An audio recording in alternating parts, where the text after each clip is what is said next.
Welcome to a place where the inquisitive mind finds peace and the great mysteries of science are revealed in hushed tones. We embark on a journey through the ages, guided by the breath of ancient winds and the echoes of frozen eternity, to ask one fundamental question: what secret lies hidden in the very bones of our distant ancestors? How did the great ice age shape us into who we are today? We're not simply talking about survival in a world of perpetual cold, or about clever primates who learned to use fire and shelter in caves. We're talking about the emergence of a species that began telling stories, covering the walls of its shelters with drawings, and ultimately launched probes to distant planets. How did giant glaciers and endless blizzards, mighty mammoths and kilometers-thick ice sheets shape our minds, determine our migration routes, and shape our very sense of self? Consider for a moment, it's a striking thought, isn't it, that the shape of your face, the way you think, and perhaps even the images you dream about, all of this could be just a quiet whisper, an echo from a world once bound by ice.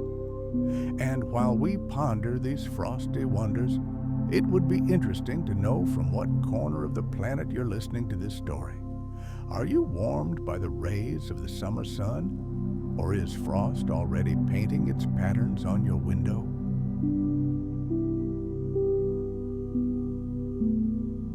If this story proves a pleasant companion on a quiet evening, a kind of scientific fairy tale that lulls you into a dream world, I would be immensely grateful if you would give this video a thumbs up or perhaps subscribe. Such simple gestures help this cozy corner of ours connect with other knowledge seekers who need a calming voice and a bit of wonder before bed. I certainly hope the story doesn't keep you awake, but if it does, well, at least you'll learn something new about ice, great extinctions, and the deepest origins of humanity before you drift off to sleep. So, make yourself comfortable. Allow your thoughts to slow, and the contours of the room to fade into the dim light. Let's begin. Because long before the first cities and calendars arose, before the first fires flickered and the first lullabies sang, an icy wind blew across the endless plains. And in that wind, something entirely new was waiting to awaken. About 2,600,000 years ago, the world began to change. It didn't happen overnight. No fiery explosion or comet impact. It was a slow, quiet, barely noticeable exhalation of the planet itself. Glaciers began to grow, and the oceans began to move restlessly. And the Earth, which had long been a predominantly warm and stable world, changed. Changed not just once, but again and again, entering an endless cycle of cold and warmth.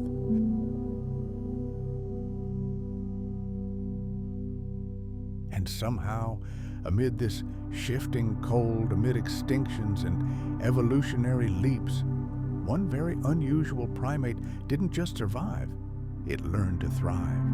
It learned to think, to feel, to adapt. It learned to become us. But how exactly did a planet plunged into icy slumber give rise to human civilization? Let's find out. You might not expect it, but some of the first clues to our icy origins were found using a simple compass. In the early 19th century, sailors began to notice something strange. Their compasses, those trusty guides across the vast oceans, didn't always point due north. Occasionally, the magnetic needle would drift slightly, barely noticeable, nothing catastrophic, nothing dangerous, but enough to suspect that something deep beneath the Earth's crust was in motion. This tiny wobble, this slow quiver of the needle pointing toward the magnetic pole, eventually led geophysicists to a discovery far more astonishing than they could have imagined. They realized that continents drift, that oceans are born and die, and that the entire surface of our planet is a gigantic, ever-shifting mosaic of tectonic plates sliding across a molten mantle. But even before plate tectonics became accepted scientific truth, there were other, even more enigmatic mysteries that captivated scientists into the frozen past. Far from the seas, on the rolling plains of 19th century Europe, farmers had historically found enormous boulders in the most unexpected places.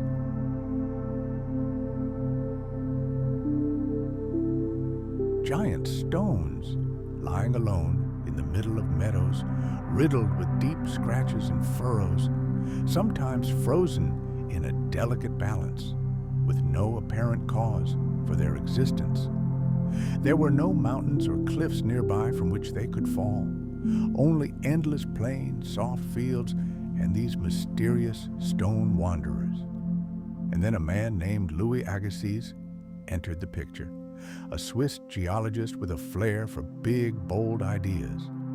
Agassiz put forward a theory that seemed almost absurd at the time. These boulders had been carried here by ice, but not just winter frost or a frozen river, but by gigantic glaciers, colossal streams of ice hundreds of meters thick that once moved across the earth like slow, grinding monsters. At first, his fellow scientists laughed. Europa buried under a kilometer of ice? It sounded like a fragment of ancient myth, like fevered delirium. But Agassiz wasn't just pointing at boulders. He was pointing to deep furrows etched into the bedrock, parallel grooves carved by the crushing weight of a moving glacier. He pointed out valleys that were characteristically U-shaped, not V-shaped, their geometry rewritten not by rivers, but by ice. He spoke of moraines and drumlins, eskers and till, and gradually the laughter died down. By the late 1800s, the idea of a great ice age had begun to take firm root in the scientific world, and this wasn't just a single cold episode, but a whole series of icy chapters in Earth's history.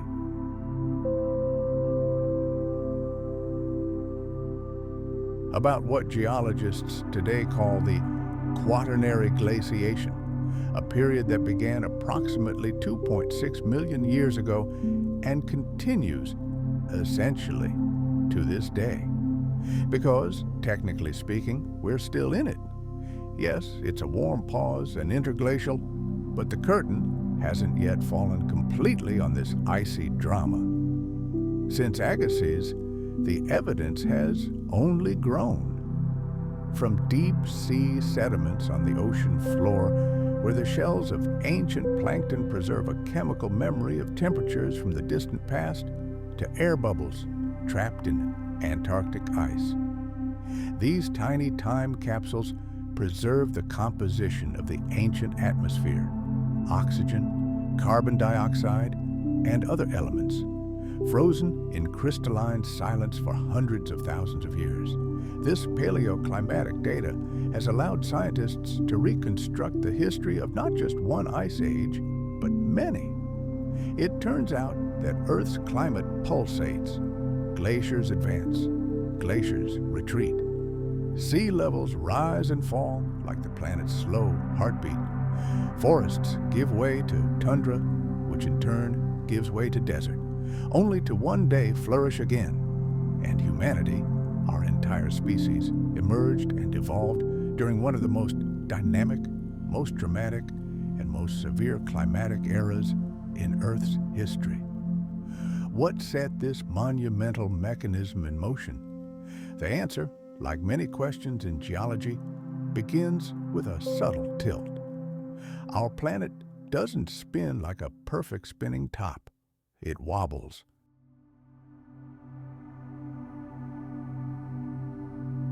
The Earth's axis is tilted at approximately 23.5 degrees, but this angle fluctuates over time ranging from 22 to 25 degrees. This change, part of a cycle called axial tilt, takes about 41,000 years. But that's not all. There's also precession, the slow rotation of the Earth's axis itself, like a spinning top spinning into a cone. This cycle lasts about 26,000 years. And finally, there's eccentricity, the shape of the Earth's orbit around the Sun, which fluctuates from nearly circular to more elongated elliptical, with a cycle of about 100,000 years. Together, these cycles, known as Milankovitch cycles, named after the Serbian mathematician who mapped them in the early 20th century, work together to control the planet's climate like a gigantic celestial machine. When all the conditions are right, when summers in the northern hemisphere cool, when fallen snow fails to melt, when sunlight weakens in these slow rhythms, ice begins to accumulate, glaciers expand, and an ice age begins. But orbital changes alone aren't enough. Earth has wobbled, tilted, and shifted its orbit for billions of years. However, full-scale glaciations only occur under specific circumstances. Geography is crucial. The positions of the continents, the paths of ocean currents, the breathing of volcanoes, the slow influx and expulsion of carbon dioxide into the atmosphere.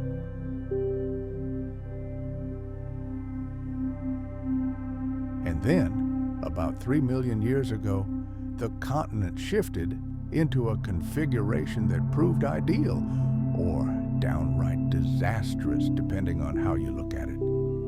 North and South America joined, forming the Isthmus of Panama. This blocked the flow of water between the Pacific and Atlantic Oceans, completely reshaping ocean currents and changing the way heat is distributed across the planet. Antarctica, long isolated at its south pole, became covered in a permanent ice cap. Greenland began to freeze, and high in the Arctic, seasonal sea ice grew thicker and lasted longer.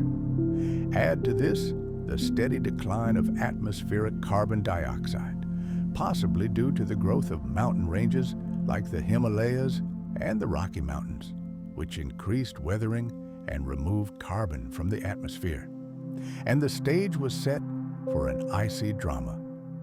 Then one day, winter wasn't over, not quite. The snow that had fallen in the mountains and plains didn't completely melt over the summer. Year after year, it accumulated, compressed under its own weight, turning into dense ice, and finally, succumbing to gravity, began to move. Glaciers flowed south from the poles and mountain peaks, slowly sliding across the continents. They carved deep valleys, changed river courses, and crushed entire forests under their weight. Sea levels dropped by more than 100 meters as vast masses of water became trapped within these ice sheets. Entire ecosystems disappeared beneath the advancing ice, but not everything was frozen.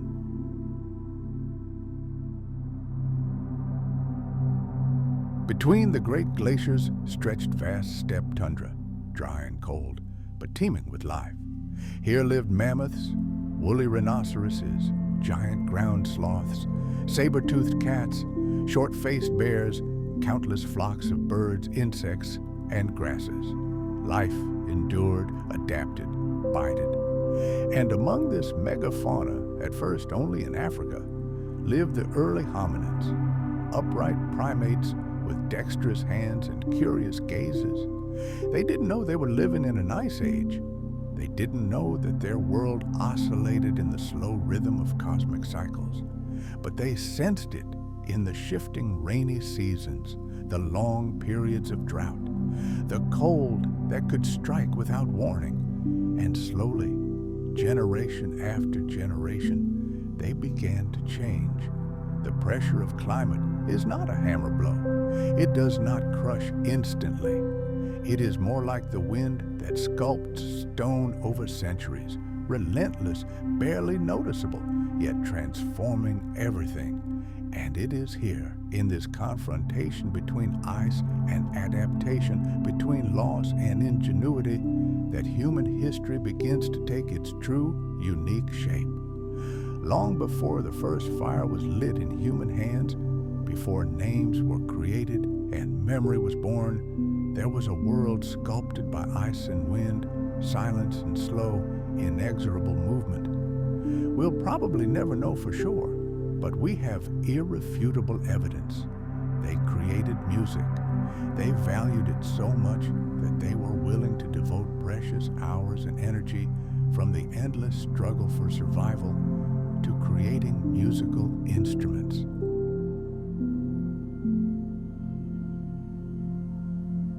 What does this tell us? It means that even in the most merciless eras, when every new dawn was uncertain, humanity was drawn to beauty, sought moments of joy and a sense of unity. This is another great legacy of the Ice Age, not just our amazing adaptations or ingenious tools, but our art, our music, our insatiable thirst to create. Because ultimately, we are more than just creatures clinging to life. We are creators, we are dreamers, we are artists. And perhaps the most profound, the most human of all the Ice Age's legacies is that it failed to crush this spirit. It didn't destroy our capacity for wonder. On the contrary, it forged it, transforming it from a whim into a vital necessity. In a world that was cruel, cold, and unforgiving, people gathered around roaring fires, gazing into the dancing flames. They told stories. They covered cave walls with paintings. They played melodies on bone flutes. They laughed. They loved. They dreamed. And herein, perhaps, lies the true miracle. Not that our species survived, but that, having gone through all this, we managed to remain human. Now we must look at something more complex, more troubling. Let's travel from the depths of the past to the present day and examine the direct connection between the Ice Age and the present moment. We are living in an era of yet another climate shift, but this time it's in the opposite direction. The world isn't cooling, it's heating up. And this isn't happening gradually, but with staggering speed.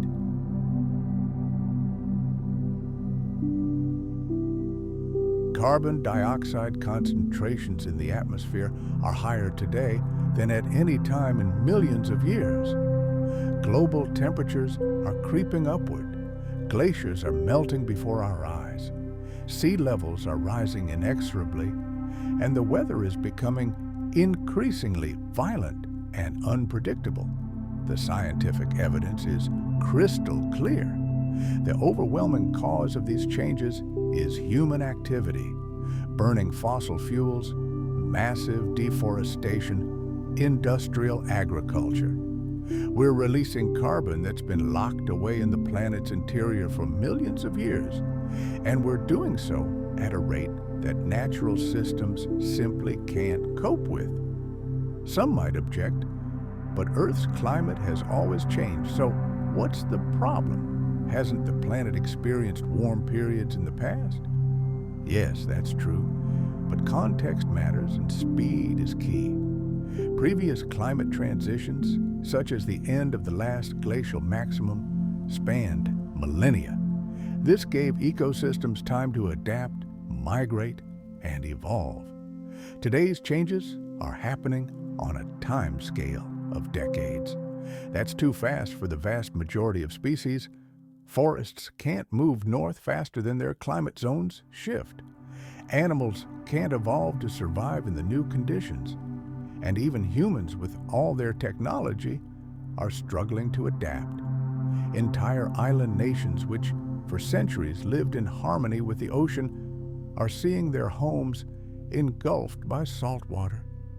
Coastal megacities are facing the threat of flooding. Deadly droughts are scorching once fertile lands.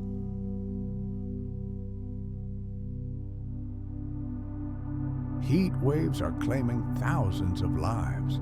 This is no longer some abstract threat from the future. It is a reality unfolding right now. And there is a bitter, cruel irony in this.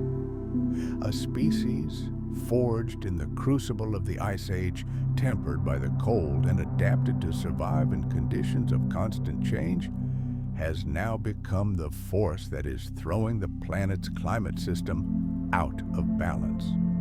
But it is here that our story takes a hopeful turn. For the very qualities that allowed us to survive the Ice Age, our flexibility, our ability to collaborate, our capacity to learn and invent, are precisely the qualities we so desperately need today. We have faced threats to our very existence before, perhaps not as a species, but as individual groups, as tribes. Our ancestors saw lakes drying up and went in search of new sources of water. They saw game disappearing and devised new, more sophisticated hunting methods. They looked at a changing world and adapted. We can do the same, but only if we choose to. Climate change is not a new ice age. It is not some inexorable cosmic force like the Earth's rotational cycles beyond our control. It is a problem we created, and therefore it is a problem we can solve. We have the technology, renewable energy, energy efficiency, sustainable agricultural practices. We have the knowledge. We understand perfectly well what is causing the problem and what needs to be done to solve it. What we lack is the will.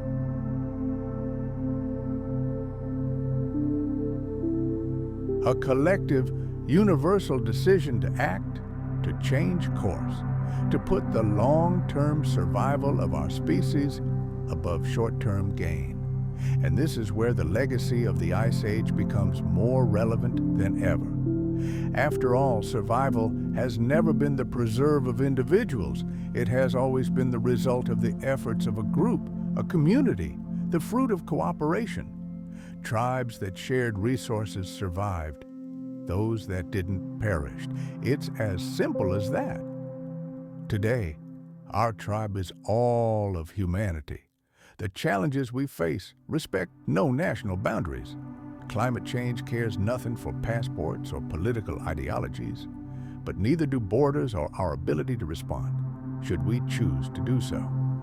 The Ice Age taught us that we can adapt, we can invent, we can survive, but it also taught us that survival requires more than just intelligence. It requires wisdom, it requires foresight, it requires caring for those who come after us. Our ancestors planted seeds of trees whose fruit they would never see. They built shelters for future generations. They told stories that carried knowledge across the centuries. We can do the same. We must. Because the decisions we make now will echo for millennia, like those same feedback loops of the Ice Age, when small changes, cumulatively, tip the scales of the entire planetary system one way or the other. We can steer it toward catastrophe, or we can steer it toward a sustainable future, but we can't do it alone. None of us can.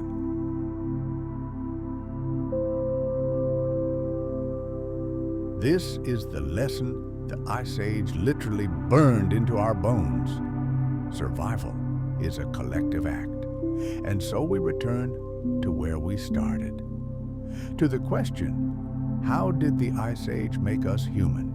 It pressed us, challenged us, immersed us in a world that was constantly changing, forcing us to adapt or perish. It gave us time, millions of years, enough for tiny changes to accumulate, for brains to grow, and for cultures to evolve.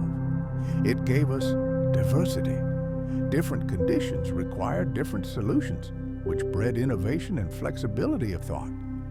It gave us community, because in that world, no one could survive alone. We learned to trust, share, and collaborate. It gave us stories, a way to pass on knowledge, create meaning, remember. It gave us art, music, beauty. Because even in the darkest times, we instinctively sought the light. It gave us resilience, the ability to endure adversity, to endure and to hope. And she gave us a choice. Because adaptation is always a choice, conscious or not. Every day, our ancestors made choices to survive, to move on, to try. They chose curiosity over fear, cooperation over conflict, creation over destruction. The echoes of these choices reach us through the centuries. They shaped us, made us who we are. And now those same fundamental choices face us. In a different form, yes, but at their core, the same. Will we choose to adapt? Will we choose to cooperate? Will we choose to care for the future, not just the present?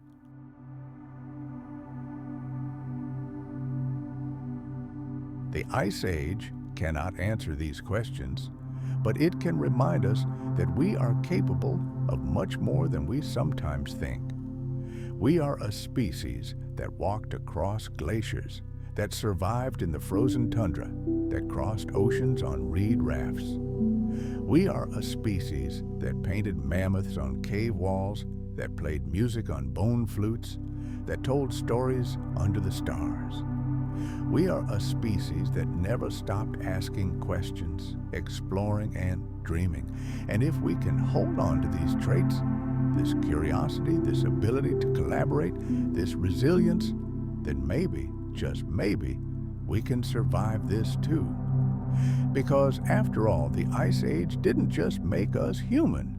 It showed us what kind of people we are capable of being. And that may be the most important lesson of all, a lesson not about the past, but about the present, about the choices we make every day. We carry within us the wisdom of millions of years, the resilience of countless generations of ancestors, the creativity of anonymous artists, the curiosity of courageous explorers. And when we forget this, when the world seems too vast and the challenges insurmountable, we can think back to ice, to stone, to bones and dust, to air bubbles frozen in ancient glaciers.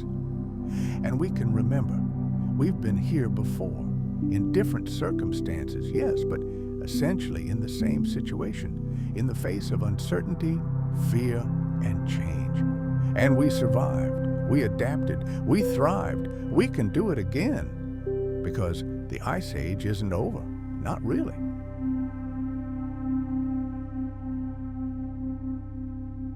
Technically, we're still in it. In a warm interglacial period, yes, but the curtain hasn't fallen yet. And the forces that shaped us, our bodies, our minds, our cultures, they're still with us. In every breath we take, every thought we think, every story we tell. We are children of ice, born in the cold and forged by change. And in that cold, we found warmth. In community, in stories, in the fire we've learned to keep alive. So let this be what we remember. Not just the struggle, not just the survival, but the light and the history and the connection and that spark of humanity that never faded. Even in the darkest winters, even when the world was frozen solid, we were there. We persevered, and we are here, still telling stories, still asking questions, still dreaming, still human. And that is how ultimately the Ice Age made us, not by ice alone, but by what we chose to do in its shadow. We chose to survive. We chose to create. We chose to love. And those choices echo through time, through stone and bone, through song and story, reaching us right now, in the warmth of your room, in the softness of your breath, an echo of ice, the whisper of ancient winds, a reminder. It is an ancient world, unfamiliar, but felt on some deep level like an echo in our very bones. To truly understand how the Ice Age forged us into who we are today, we must journey back in time. We must travel to the world as it was before the great cold set in.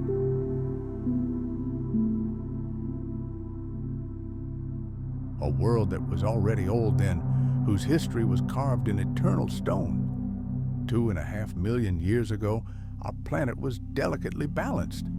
Imagine a giant seesaw. No sudden jerks, no fiery eruptions, no sudden cataclysms. Just a subtle, slow tipping of the scales toward cooler climates. The continents were already in their familiar positions, though their outlines were, of course, very different from today. Africa, the cradle of our species, lived to its own rhythm, subject to cycles of torrential rains and debilitating droughts. The Great Sahara Desert, which we know as a boundless sea of sand, was then a constantly shifting landscape of savannas and swamps, dense forests and full-flowing lakes. Rivers rose and fell, and animals followed ancient migration routes older than any calendar. Gigantic herds of elephants, graceful giraffes, swift antelopes, and of course the kings of this savanna, mighty lions. And among them, barely visible against these giants, wandered curious and still quite unsure of themselves on two legs, our distant ancestors, the early hominids. They weren't yet us in the full sense of the word, but the evolutionary line that would lead to the emergence of humans had already begun its long journey. Far to the north, beneath the mild skies of a temperate climate, lay the future Europe. Endless forests, vast plains where countless herds of deer and bison roamed. Bears hid in the thickets, and packs of wolves prowled the forest edges.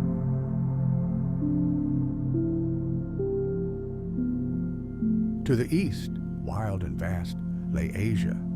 Its appearance was shaped by rivers born of melting mountain glaciers and dusty steppes blown by winds carrying sand and snow.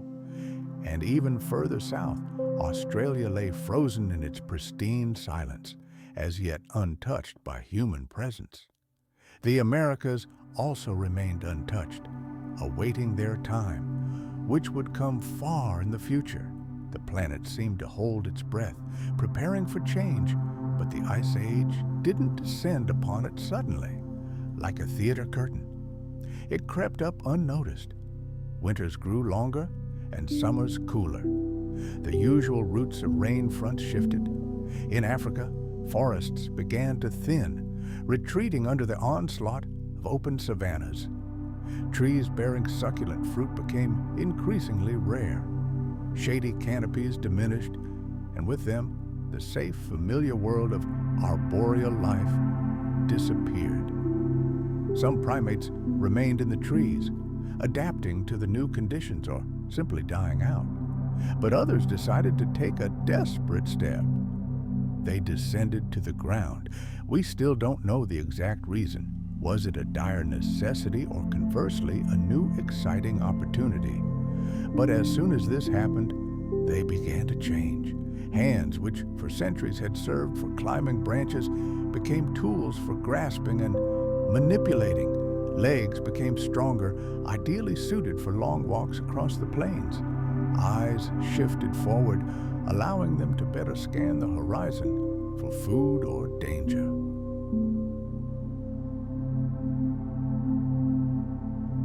And most importantly, the brain, that slow-burning furnace of human evolution, began to increase in size. The age of the Australopithecus had arrived, and after them, Homo habilis, and Homo erectus, They weren't yet modern humans, but they were our direct ancestors, walking the same land under the same sun, with minds blossoming like flowers to embrace a new, complex world.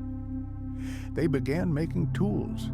At first, they were crude, primitive stones, but over time, their craftsmanship improved. A simple pebble, sharpened on one side, a simple invention, but it revolutionized the world.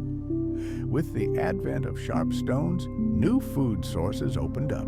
Now they could crack bones and access the nutritious marrow. They could dig up and grind edible roots and tubers. Fire hadn't yet been tamed, but it had already been noticed.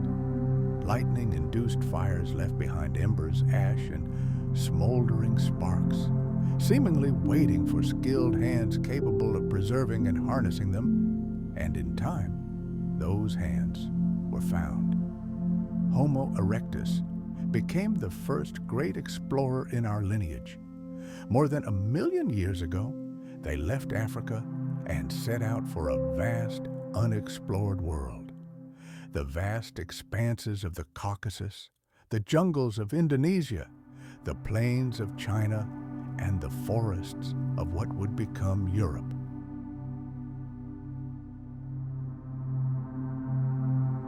They went wherever the land would take them, and everywhere they went, echoes remained. The glow of fires on cave walls, discarded stone axes, and traces of hearths along ancient rivers. But the world they roamed was also changing. As the cold weather set in, the forests retreated further, giving way to grasslands, and the deserts expanded their domain. And in this cold, life was forced to adapt. Animals grew thick fur, their bodies becoming more massive to better retain heat. Woolly mammoths replaced elephants, and steppe bison displaced their forest cousins. Saber-toothed cats and dire wolves reigned supreme on the glacial plains. And our ancestors watched this grand spectacle of nature. Those who remained in Africa faced new challenges. Periods of severe drought turned lakes to dust, dividing hominid populations into isolated groups. And isolation, as we know, breeds diversity. In these lost valleys, genetic differences accumulated. Small groups evolved, each along their own path. Some disappeared without a trace, others survived. And one of these lineages, small but biologically unique, would eventually give rise to our species, Homo sapiens. But in that ancient world, survival was a hard battle. Each climate change completely changed the rules of the game. During warm periods, interglacials, trees returned, and forests once again marched north. Animals migrated after them, and after the animals, people followed.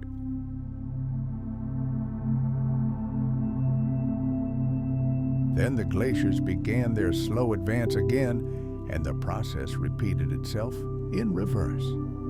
The rhythm of these changes was leisurely but inexorable. The ice advanced, rain shifted, sea levels fell.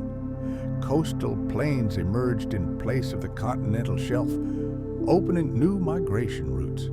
But then the waters returned, and these routes were once again hidden in the abyss. And with each such cycle, life adapted, evolved, moved on, or perished. In Europe, the cold gave birth to a new species of humans, Homo neanderthalensis. Neanderthals appeared here around 400,000 years ago. Stocky, incredibly strong, with massive brow ridges, they seemed built for life in the Ice Age. Their physique perfectly retained heat. Their culture remains a mystery to us, but we know that it included burial rituals, complex tools, the use of fire, and perhaps even the first glimmers of art. They weren't savages. They were our cousins. Further east appeared the Denisovans, known primarily from tiny bone fragments and DNA analysis. Their world stretched from the Siberian tundra to the foothills of the Himalayas. Very little is known about their lives, but their legacy lives on in the genes of modern-day inhabitants of Asia and Oceania. Meanwhile, in Africa, Homo sapiens became increasingly like us, not just in appearance, but also in intelligence. Around 300,000 years ago, anatomically modern humans appeared on the historical stage.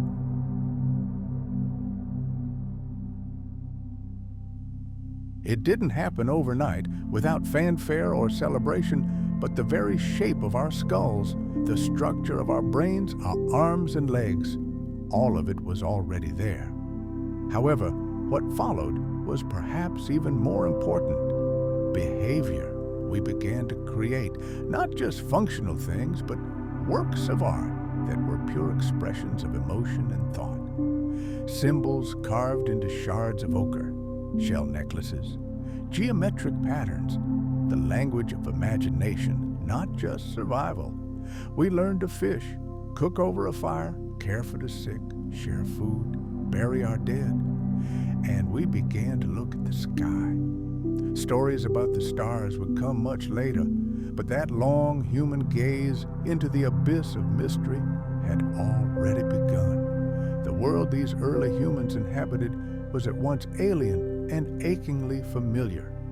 Africa, where our story began, was a land of incredible contrasts. Some regions were lush, teeming jungles. Others were sun-baked savannas that stretched to the horizon. In the icebound north, the land was covered by gigantic glaciers. To the south, lifeless deserts stretched. Even the equator wasn't always warm. Monsoons shifted, lakes appeared and disappeared, sometimes twice in a single human lifetime. To the east, volcanic plateaus rose and gigantic rift valleys yawned. The earth literally cracked at the seams, and obsidian, ash, and fertile soil emerged from its depths. Our ancestors walked along these faults, leaving footprints that eventually fossilized.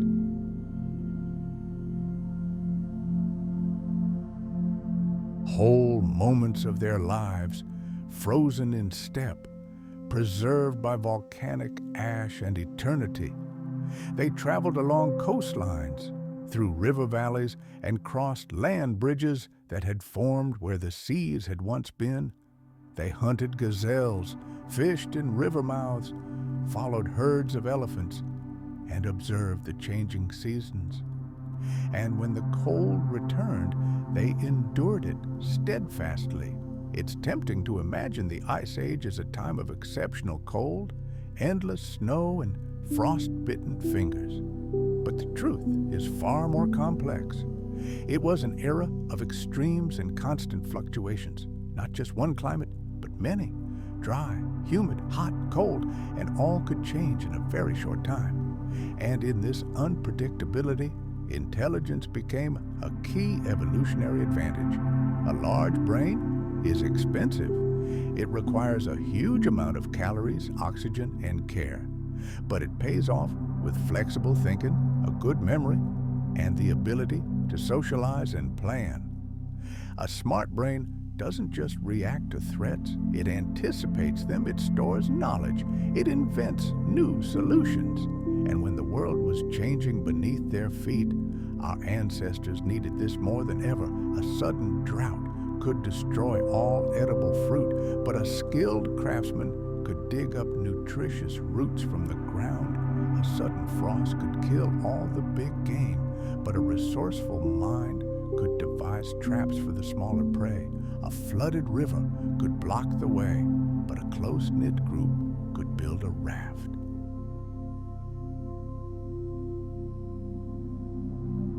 Our intellect was forged in the crucible of survival in a world of constant change.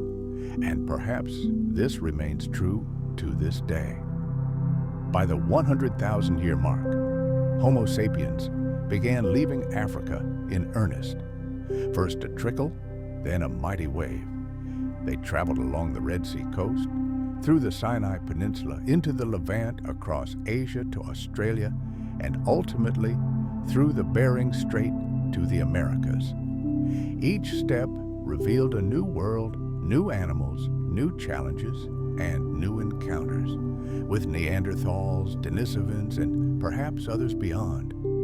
We interbred, fought, learned from each other, adapted. Genes mixed, technologies were passed from hand to hand. The light of the fire passed from one group to another. By the time the last great glaciation reached its peak about 20,000 years ago, Our ancestors had spread across 6 continents. They painted mammoths on cave walls, built shelters from the bones of these giants, sewed furs with bone needles, told stories by the fire, while glaciers loomed over them, beautiful, terrible, endless. But in their shadow, humanity didn't just survive, it became itself.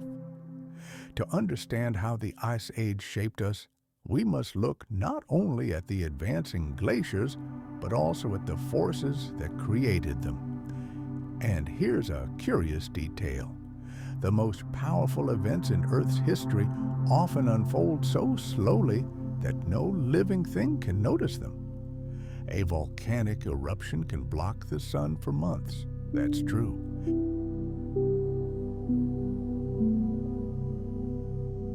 But a shift in the Earth's rotation axis takes thousands of years, and yet it is precisely this shift that can reshape continents, destroy forests, and alter the very course of evolution. The Ice Age was no exception. It didn't begin with a rumble or a clap of thunder. It wasn't just about ice. It was about a chain reaction. Our planet is an incredibly finely balanced system. Pull one string and now the tangled web of events begins to unravel. As giant ice sheets spread across the continents, they turn the planet into a vast mirror.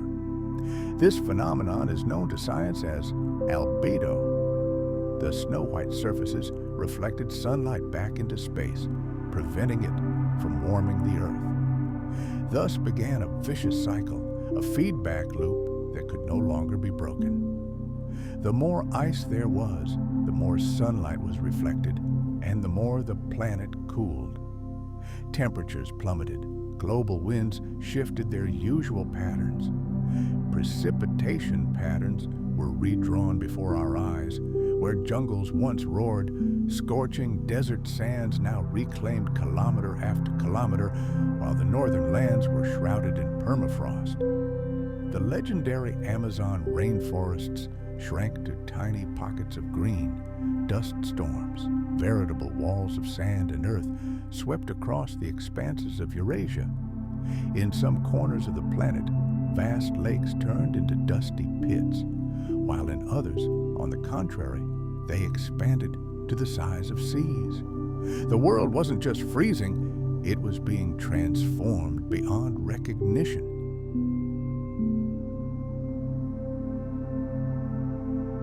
And in this great cooling drama, an invisible player played a role: atmospheric carbon dioxide, the blanket that traps the planet's heat. Its concentration was falling. This was partly a natural process. The cold oceans, like a sponge, soaked up more of the gas. But biology was also playing a role. A battle of its own, invisible to the eye, was unfolding in the oceans. Billions of tiny organisms, plankton, bloomed in a riotous carpet, absorbing carbon. As they died, they carried it to the bottom in their microscopic shells, creating a gigantic carbon cemetery for thousands of years. Volcanoes, as always, were not left untouched. Their menacing voice wove into the overall symphony of change. Eruptions could either warm or cool the planet. It all depended on the composition of their emissions. Perhaps it was the long series of volcanic activity in the tropics millions of years earlier that triggered global cooling. Volcanoes spewed sulfur aerosols into the stratosphere, blocking the sun like a veil, or they exposed fresh rock, which, as it weathered, greedily absorbed carbon from the air. Planet Earth is a complex mechanism where everything is interconnected, and yet, even during the most severe glacial periods, warmth never completely left it. Pockets of life remained, islands of salvation, which scientists call refugia. These were places where life could find refuge from the onslaught of glaciers.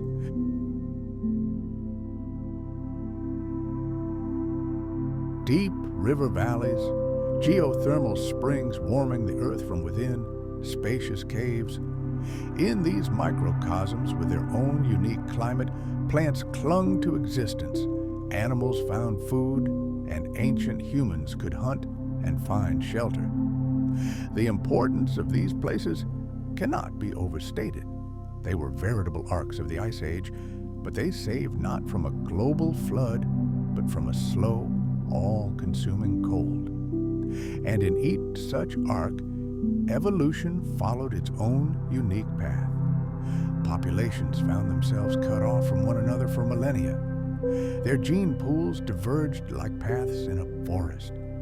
Ideas and skills developed in parallel, in complete isolation. And when the ice finally retreated, these long-separated groups met again. They regarded each other as strangers, even though their ancestors had once been a single people. It's easy to imagine the Ice Age as one long, monotonous reign of cold. But it was anything but. It was the pulse of the planet, its own rhythm. Over the past 2.5 million years, Earth has experienced dozens of such cycles, glacial periods followed by brief interglacials. And each time, the impetus was those same fluctuations in Earth's orbit. The last peak of the Great Ice Age occurred about 20,000 years ago. And before that, there was another and another and another. Some ice ages lasted tens of thousands of years. Others were shorter. Some were catastrophically severe. Others almost imperceptible.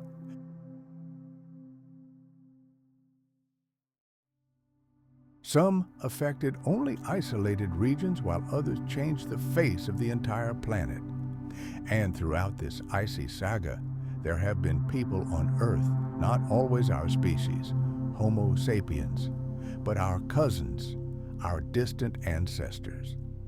Our history is inextricably intertwined with theirs. As the icy grip tightened, human populations also declined. Some groups simply disappeared, unable to withstand the challenges. Others adapted. And when warmth returned, the survivors began a great expansion.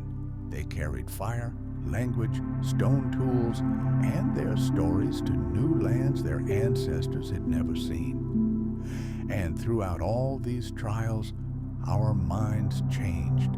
There's a fascinating theory in anthropology known as the variational selection hypothesis. It says that our brain, this incredibly complex instrument, wasn't forged in a single stable environment. No, it was created by unpredictability itself, by the constant changing of scenery, life in conditions of constant change, from wet to dry, from cold to heat, from dense forests to deserts and back again. Didn't select for the strongest or the fastest. It selected for the most flexible, those with the best memories and rich imaginations. Those who could collaborate and find creative solutions survived. Those who could adapt to change simply survived. And those who knew how to plan, remember, problem solve, learn, and anticipate thrived. And can you imagine a better teacher of change than the Ice Age?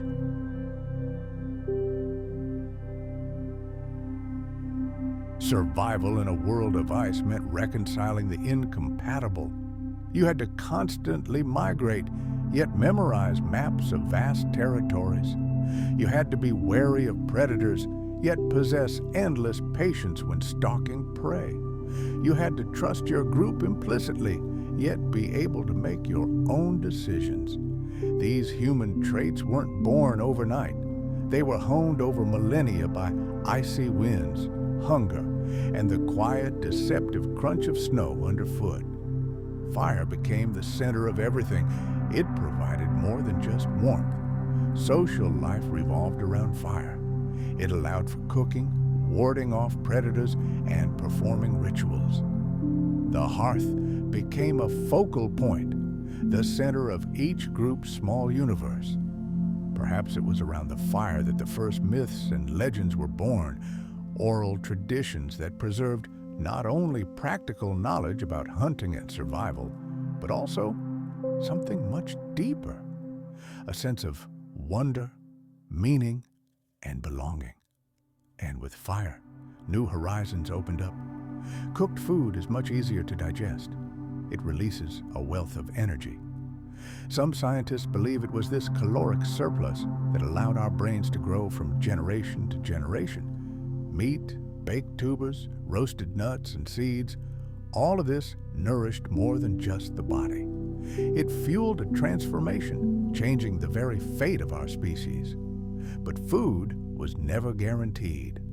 Ice Age ecosystems were incredibly fragile. A sudden climate change could wipe out herds of wild animals, ruin berry crops, or dry out edible roots.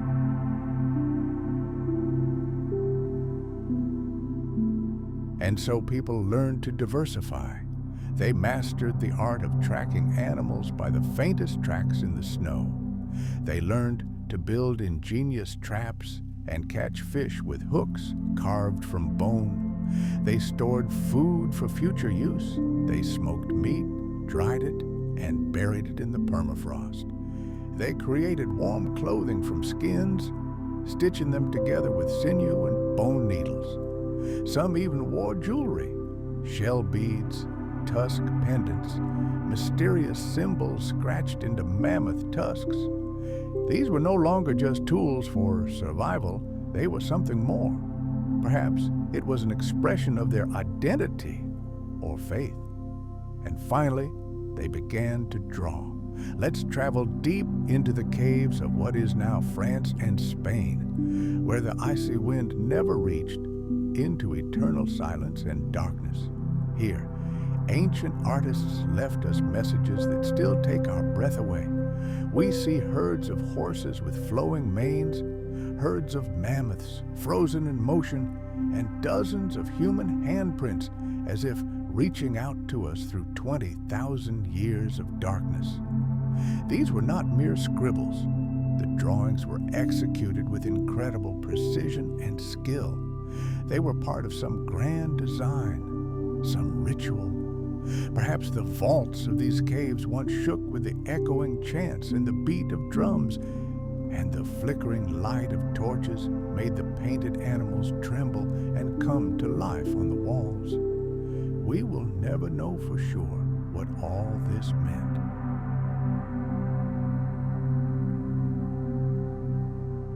But the very desire to depict, remember, and express one's feelings is an unmistakably human trait. What's even more astonishing is that this creative impulse was not unique. Even older engravings have been found in rock shelters in Africa. Handprints and animal figures have been found in Indonesia. Ochre mines dating back tens of thousands of years have been discovered in Australia. Different continents, different climates, but the same inquisitive mind. This suggests that symbolic thinking was widespread by the end of the Ice Age, and with it, likely, language, not just a collection of sounds, but a complex system with grammar, metaphors, and songs. Perhaps this, not stone tools, was our greatest revolution. And as our intelligence blossomed, so too did our domain. Glaciers, locking up vast volumes of water, opened new land bridges where seas now lap. From Siberia to Alaska, from Southeast Asia to Australia, from Europe to the British Isles. Humanity spread across the planet. Along the way, we encountered Neanderthals, Denisovans, and perhaps other species we haven't even discovered yet. Sometimes we fought, sometimes we formed alliances and exchanged genes, and sometimes we learned from each other. The DNA of modern humans bears the traces of these ancient encounters.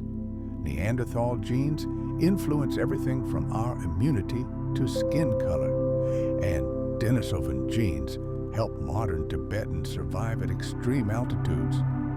Our species is not a pure lineage.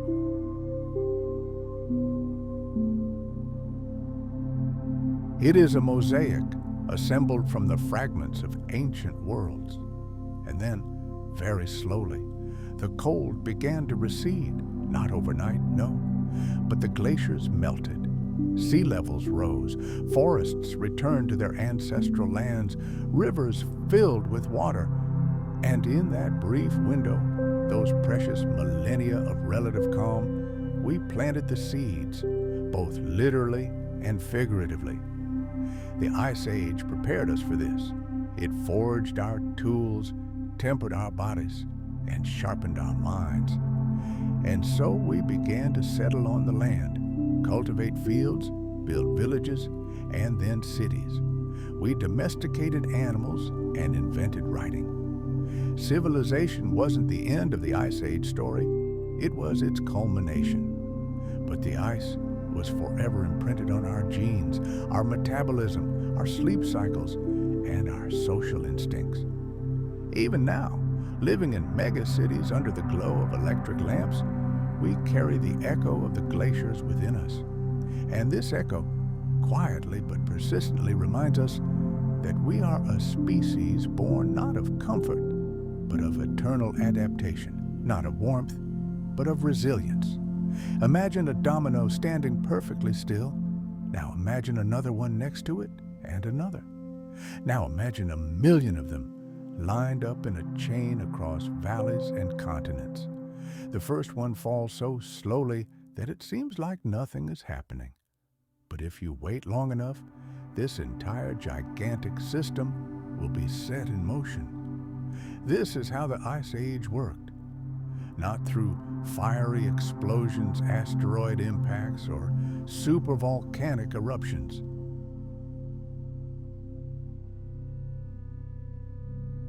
It worked through the long, icy breath of climate pressure. Each change triggered the next.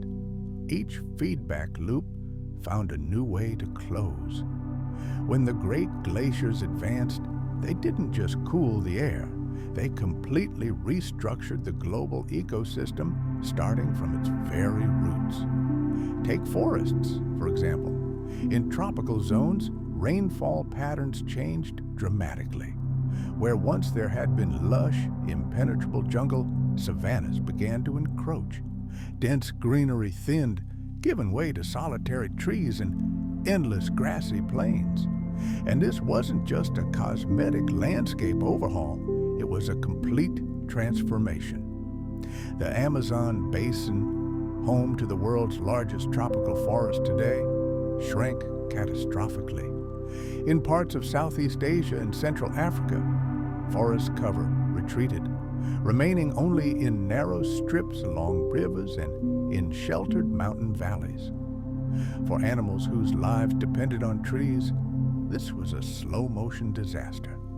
Fruit trees became rare, insects, flowers, and leaves an unpredictable resource. Those species that were able to adapt, learned to migrate in search of food, and survive times of famine, survived. Those that were unable to do so disappeared forever, remaining only as traces in the fossil record, and along with the vanished forest came dust.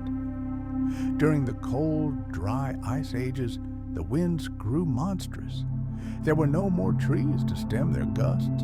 When giant glaciers locked up moisture, exposing the soil, monstrous dust storms swept across entire continents.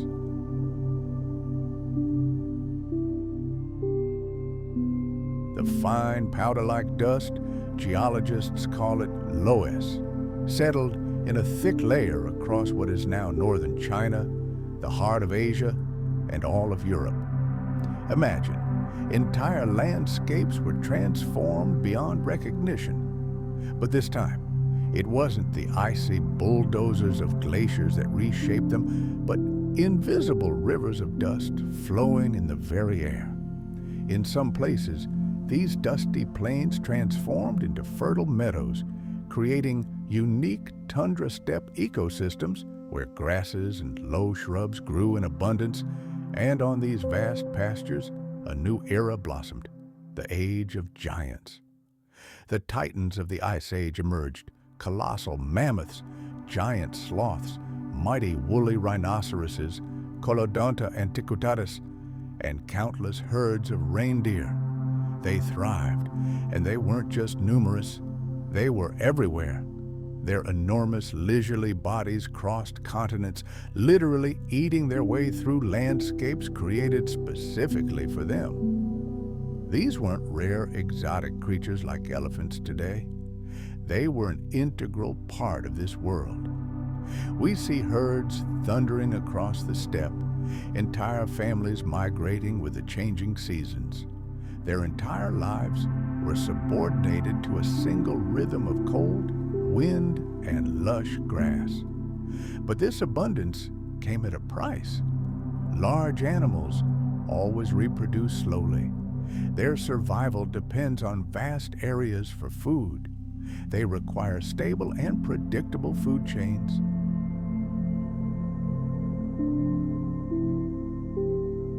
And so, as the glaciers began to retreat again, as the temperature began to rise, the plant world began to change rapidly. At the same time, human hunters were moving further and further north. The delicate balance of Ice Age life began to crack. The mammoth, the giant ground sloth, the woolly rhinoceros, they had all survived countless glaciation cycles spanning hundreds of thousands of years. But they had never faced what lay ahead. The world was changing too quickly, and with it, a species unlike any other was emerging. But before we return to our ancestors, let's stay with the planet itself. When the glaciers melted, their retreat was both majestic and incredibly destructive. Streams of meltwater erupted along the edges of the ice sheets, carving riverbeds directly into the solid rock. In some places, this led to the formation of gigantic lakes, held back only by temporary ice dams. And when these ice barriers couldn't withstand the colossal pressure and collapsed, the consequences were truly apocalyptic.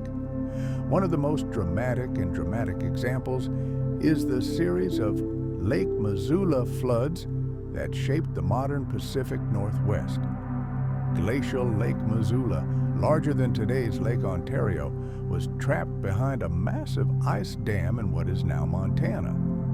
When this dam broke, as it likely did dozens of times over several millennia, a wall of water rushed west with a roar that would drown out any modern engine.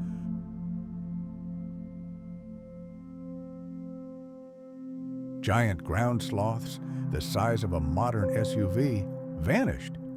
Saber-toothed cats, terrifying short-faced bears, and human-sized beavers vanished into oblivion. Massive, armored glyptodonts, giant relatives of armadillos, were also gone. So what caused this catastrophe? The answer is simple, yet terrifying. Several deadly factors converged. The first was climate change. The rapid warming at the end of the last ice age destroyed familiar habitats faster than animals could adapt. Forests returned to areas that were once open steppe. Traditional water sources disappeared. Entire plant species became extinct. Food chains began to break one after another. The second factor is humans. As our ancestors spread across the planet, they brought with them something the Ice Age had never seen before: coordinated, intelligent, and armed predatory activity. We didn't just hunt. We planned raids, shared tactics, and developed weapons capable of killing from a distance. We set fire to grass to trap prey.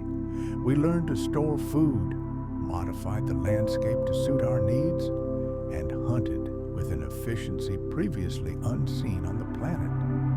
This theory is known as the overhunting hypothesis. And while debate continues, the evidence supports it. In North America, the extinction of large mammals closely follows the arrival of humans. In Australia, the same pattern is observed. Giant marsupials disappear within a few thousand years of human settlement. But it wasn't just a matter of outright extermination.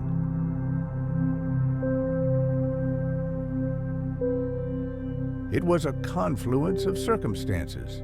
Species already weakened by climate shocks, stressed, with fragmented populations, now faced a predator with a knack for anticipation. This combination likely proved fatal, and the effects of this extinction continued to spread across the planet like ripples in a pond. With the disappearance of megafauna, entire ecosystems changed. Grasses grew taller without the grazing giants. Forests took over areas once kept open by mammoth herds. Fires spread differently. Predators lost their prey, and scavengers lost the remains of their meals.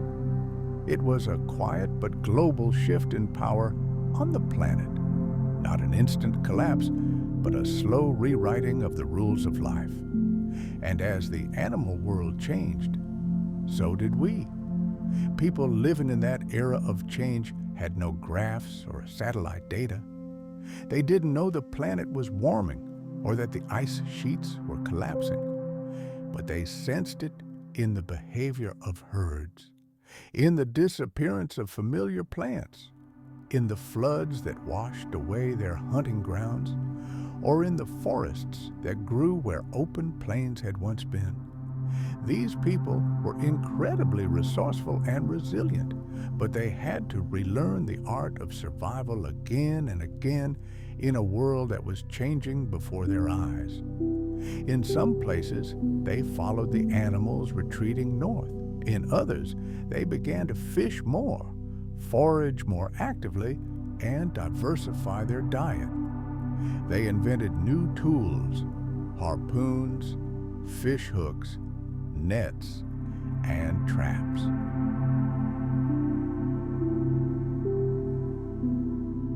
They learned to make needles from bone and thread from sinew. They began to lead a more sedentary lifestyle, at first seasonally, then more permanently. The first seeds were planted, the first clay was baked, the first dogs were domesticated.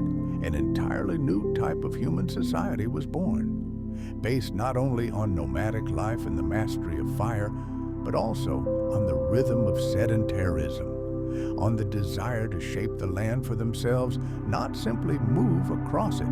And over time, this would lead to the emergence of agriculture, but the foundation of this future was laid in the harsh conditions of the cold.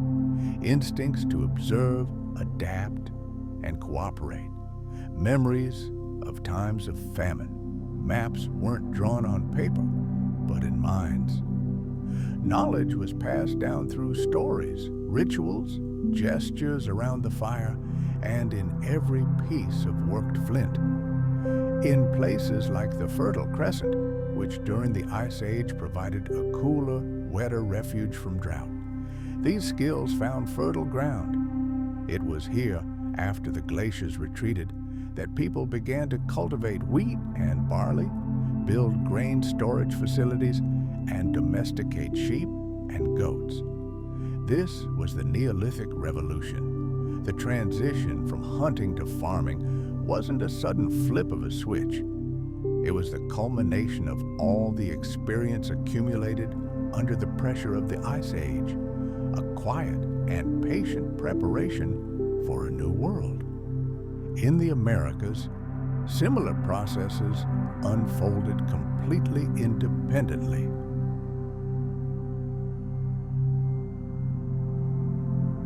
In Mesoamerica, corn was slowly developed from a wild grass called teosinte. In the Andes, it was potatoes. In East Asia, rice. In Africa, sorghum and millet. Each of these revolutions bore the imprint of its unique environment and the people who endured millennia of alternating cold and warm periods. The Ice Age first dispersed humanity across the globe, and then prepared it for full-fledged settlement. But even as we began to shape the Earth continued to shape us. The retreat of glaciers left behind new lakes, such as the Great Lakes of North America, which still fill the ancient scars left by ice. River valleys formed, fertile floodplains emerged, and it was in these places that great civilizations were destined to one day arise. But the climate has never been static. Even now, in the Holocene, the warm interglacial period in which we live, we are burning the remains of ancient forests. We are releasing gases into the atmosphere that have been locked away for millions of years. Warming is advancing rapidly, even faster than at the end of the last glacial maximum. And once again, species are struggling to keep up. Migration routes are once again being disrupted. Once again, the ice is retreating. But this time, it is not a passive natural process. We are not mere observers, we are the cause. And this brings us back to the beginning.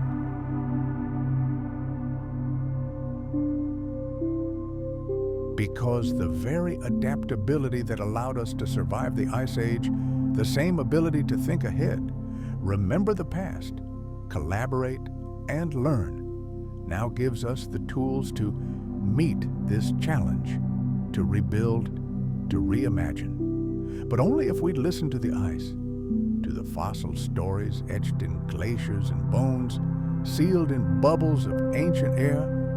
The chain reaction of events that made us human is not over. It will never end. We are still in the middle of it, still being formed, and still shaping. The Ice Age was more than just a chapter in history. It was a teacher, and its lessons, if we pay attention, are still available to us. If stories are what make us human, then science is the way we listen to stories. Stories the Earth itself tells when no one is around to write them down. After all, the Ice Age didn't keep a diary. It left behind no parchment scrolls or voice recordings. What it left behind were clues, chemical traces and isotopic signatures, layered sediments, broken teeth, obsidian shards, and pollen grains trapped between grains of sand. It whispered to us in the language of dust, bones, and frozen breath, and we, slowly and carefully, are learning to read it. To peer into our planet's past, let's travel to a place where time literally stands still, to the realm of eternal cold, to the ice. The gigantic ice caps covering Greenland and Antarctica are more than just frozen water. They are veritable chronicles of the Earth, stone tablets forged from ice.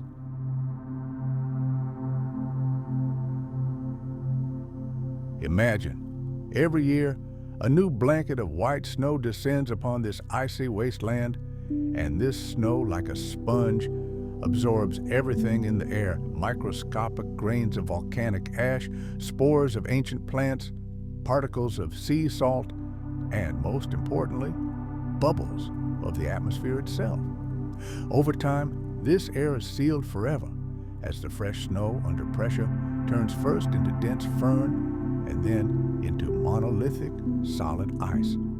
Each new layer is a new page in the planet's history, and each air bubble a separate word in this chronicle. Drilling kilometers into these ice giants, scientists are uncovering astonishing samples: ice cores, cylinders that preserve information spanning hundreds of thousands of years. One such core, extracted at the Dome Sea Antarctic Station, takes us back 800,000 years. That's 8 glacial cycles, each recorded in astonishing, breathtaking detail. And what can these icy spirals of time tell us? A lot, it turns out. First, we can literally breathe in the air of the past by studying the composition of the ancient atmosphere. By analyzing bubbles, scientists can accurately determine the contents of carbon dioxide, methane, and nitrous oxide. These are the greenhouse gases that trap heat near the planet's surface like a blanket. And here, a striking pattern emerges. There is a direct, inextricable relationship between CO2 concentration and temperature.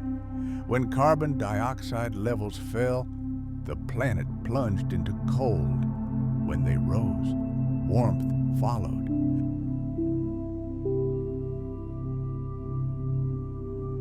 They seemed to dance in tandem, reinforcing each other in an endless feedback loop. Secondly, ice tells us about great catastrophes of the past, massive volcanic eruptions, layers of ash frozen into the ice, sometimes just a few microns thick, provide irrefutable evidence of these explosive events.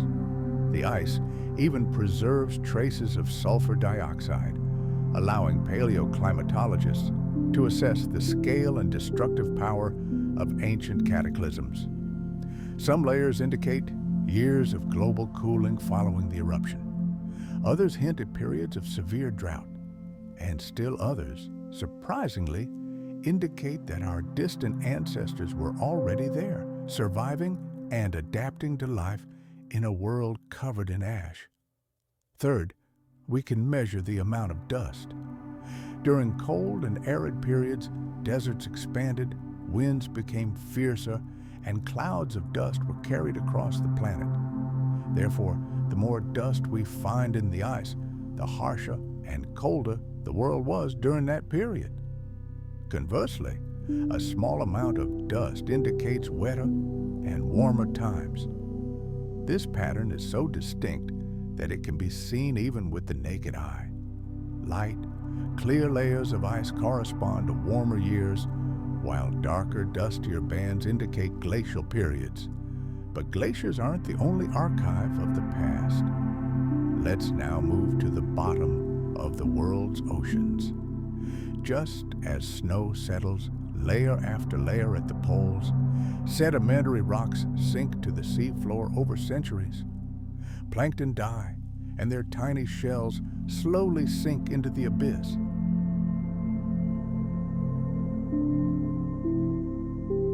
Dust blown by the wind from deserts, pollen from prehistoric forests, the ash of distant volcanoes, all this over millions of years transforms the ocean floor into a vast library, page after page compressed into silt and stone. Within these sediments, scientists discover the shells of microscopic creatures known as foraminifera.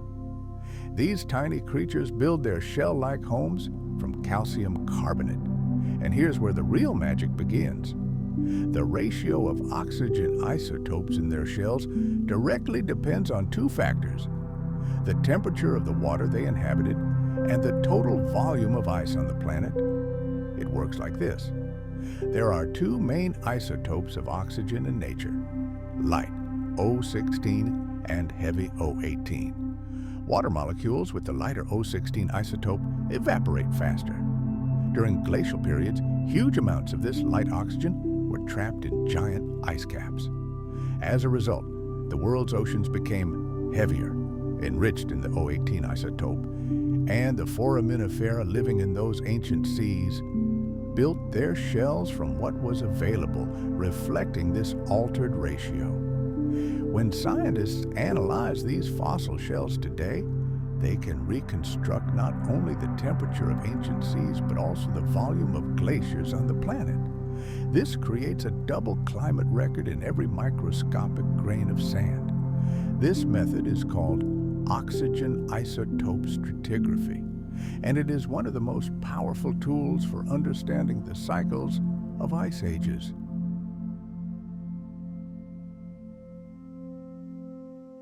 It is this method that allowed us to confirm Milankovitch's theory with astonishing accuracy, as the isotopic record coincided almost perfectly with the predicted cycles of Earth's orbital oscillations. But science doesn't stop there. Let's return to land, where clues are buried in loess deposits, layers of fine wind-blown dust found throughout Eurasia and North America. Loess accumulated rapidly during cold, dry ice ages when sparse vegetation couldn't hold soil. As the climate warmed and became wetter, fertile soils began to form in place of the dust. These alternating layers of dust and soil create a kind of barcode of climatic epochs. Ice Age, interglacial, glacial again, and so on for millions of years. Each layer stores magnetic particles, chemical signatures, and even fossilized pollen. And from this pollen, we can reconstruct a picture of ancient vegetation and, therefore, understand what the climate was like. In some corners of the planet, ancient lakes hold similar stories. Lake sediments in East Africa, for example, reveal the pulsating rhythm of precipitation over hundreds of thousands of years. Wet periods left behind thick, dark layers rich in organic matter, while dry periods left pale, muddy streaks. Diatoms, microscopic organisms with glassy shells, preserve the chemical composition of the water itself.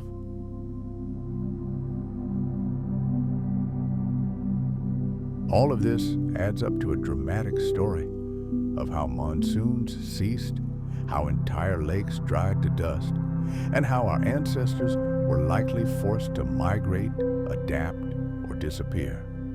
Even stalagmites in caves hold climatic secrets. When rainwater percolates through limestone rock, it becomes saturated with minerals. Dripping from the cave ceiling, it leaves behind tiny calcite deposits, forming stalactites and stalagmites. They grow incredibly slowly, at fractions of a millimeter per year, but their growth is stable, layered, and datable. Here again, oxygen isotopes tell us about temperature and precipitation. Drastic changes in the chemical composition of a stalagmite, visible under a microscope, can reveal a centuries-long drought, the return of torrential monsoon rains, or even the onset of a volcanic winter. We read these cave calendars like tree rings, only carved in stone. Every bit of data, every measurement, is just a quiet whisper from the past, a single voice in a vast choir. But when we put them all together, ice, mud, ash, coral, ancient animal teeth, a larger picture begins to emerge. And in that picture, something strange emerges. Ice ages were never simple and straightforward. Even as the glaciers advanced and retreated, not the entire planet cooled evenly. Some regions warmed while others froze. Some turned from forests to deserts, others from oceans to grasslands.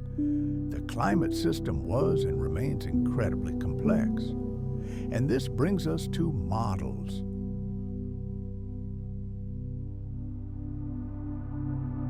Computer simulations are our way of making the past speak.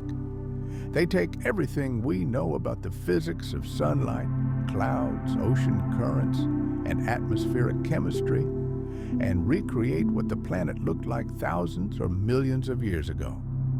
Early models were crude and crude. They could simulate overall temperatures, but struggled to account for precipitation. They overlooked the complexity of monsoons or the subtle dynamics of ice sheets.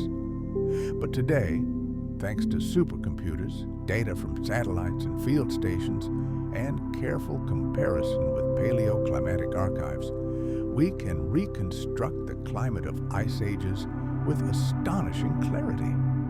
We can see how shifting jet streams altered rainfall patterns in the Sahara, how ice albedo amplified cooling in North America, and how giant ice sheets created their own weather by altering wind directions thousands of kilometers away. And in the most advanced models, we can even simulate human dispersal, where they might have traveled, how they crossed rivers, what barriers the climate posed. These models are constantly tested against real data, pollen records, flood curves of ancient sites. And when model and reality align, something quiet and beautiful happens. We glimpse not just what was, but how it felt. We see a storm that could have driven a group of hunters into a cave in Spain, a drought that emptied a lake in East Africa. The moment when the snow melted from a mountain pass, revealing a new unexplored valley.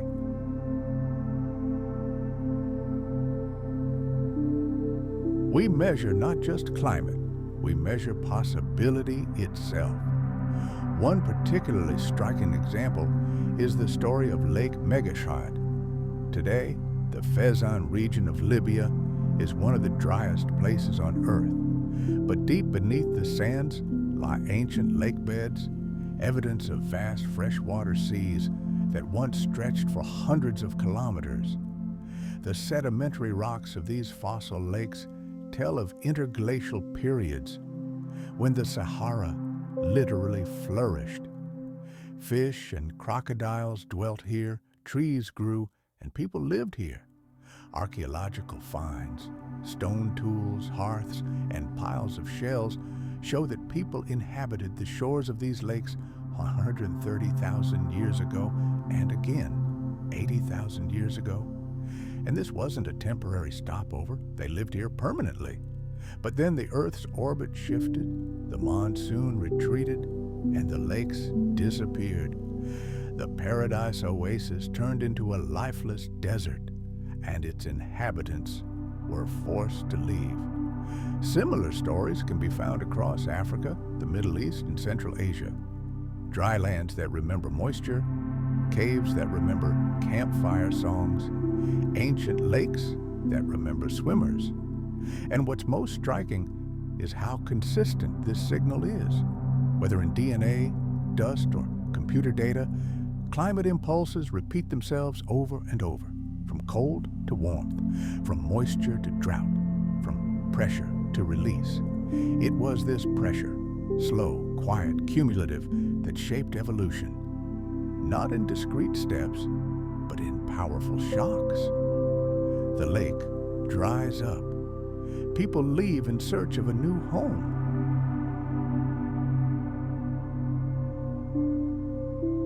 The drought drags on. Those with a beneficial mutation survive.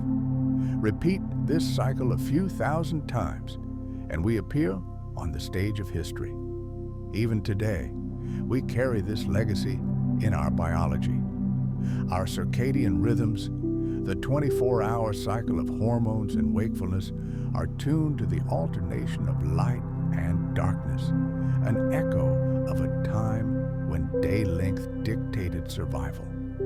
Our metabolism, the way we store and burn fat, may well be shaped by glacial fasts, a memory of ancestors who had to endure long winters with little food. Have you ever wondered why we look so different from each other? Every facial feature, every skin tone, even the curl of a hair, none of this is a coincidence. It's the imprint of ancient history, etched into our bodies. It's the result of a long adaptation to the world our ancestors inhabited, to the scorching sun of the equatorial zone and the harsh frosts of the north, to the humid tropical forests and the bone-chilling steppe winds.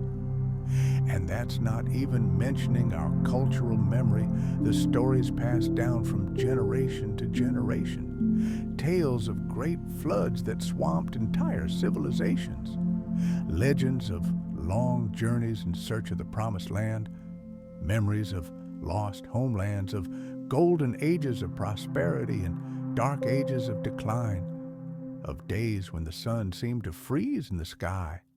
Such myths, like seeds, are scattered across all cultures of the planet. They may differ in detail, but at their core, they are eerily similar.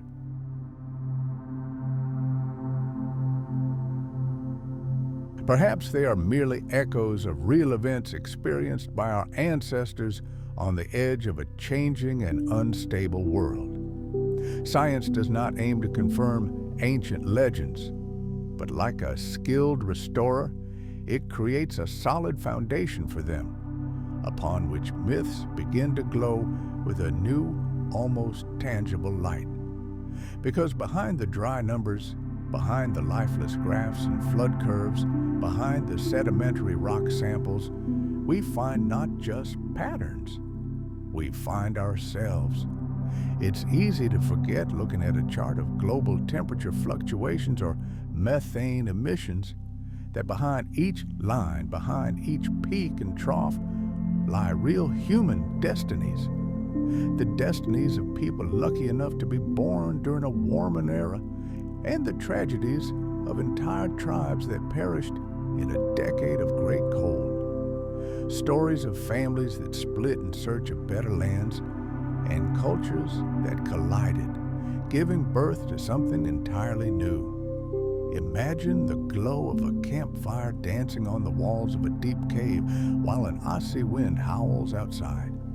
Science gives us only the skeleton of events, but our imagination, our miracle of empathy, clothes this skeleton in flesh and blood. So when we talk about oxygen isotopes in ice cores, or glacial geomorphology, loess deposits, or the eccentricity of Earth's orbit, we're not talking about dull, abstract concepts. We're talking about a living, breathing, and remembering world.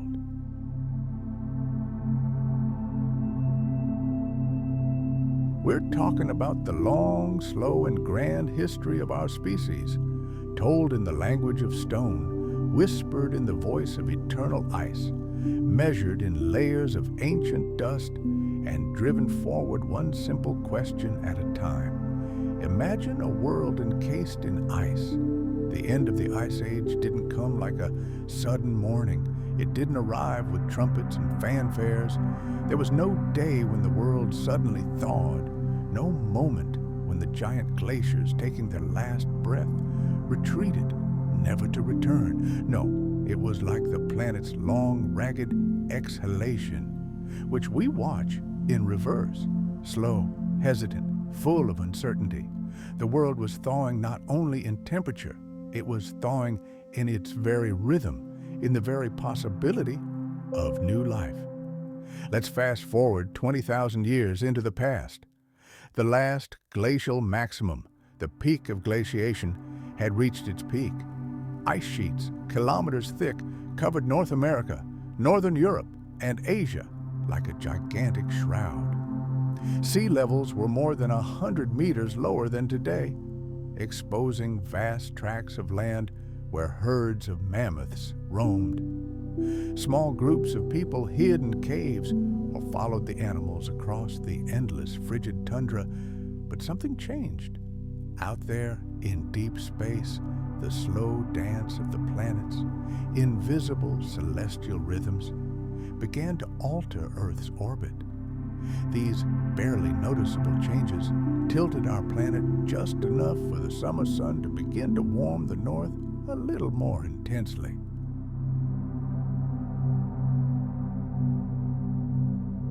The snow that fell in winter stopped accumulating. Glaciers, those proud and unwavering titans, began to lose their icy grip. And when these ice giants began to melt, the world shook.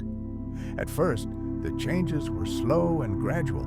Ice sheets thinned, meltwater filled rivers, sea levels began their leisurely rise. But then, as often happens in complex systems under enormous pressure, the process accelerated dramatically. A domino effect occurred. The less ice there was, the more dark surface, land and ocean, was exposed to the sun. This dark surface, unlike white ice, absorbed heat rather than reflected it. Temperatures began to rise even faster. Gigantic glacial lakes, held back by ice dams, erupted with monstrous force. Streams of water comparable to the world's great rivers swept across the continents, sweeping away everything in their path. The planet was hurtling toward something entirely new. But such global changes, especially after millennia of icy dormancy, are never easy, and recovery is rarely peaceful. As the glaciers retreated, ecosystems struggled. Tundra gave way to meadows, meadows to shrubs, and shrubs to dense forests. In North America, spruce forests marched north, followed closely by birch, oak, and pine. Animals struggled to keep up with the changing world. Some, like reindeer and musk oxen, kept pace with the receding cold, migrating ever further north.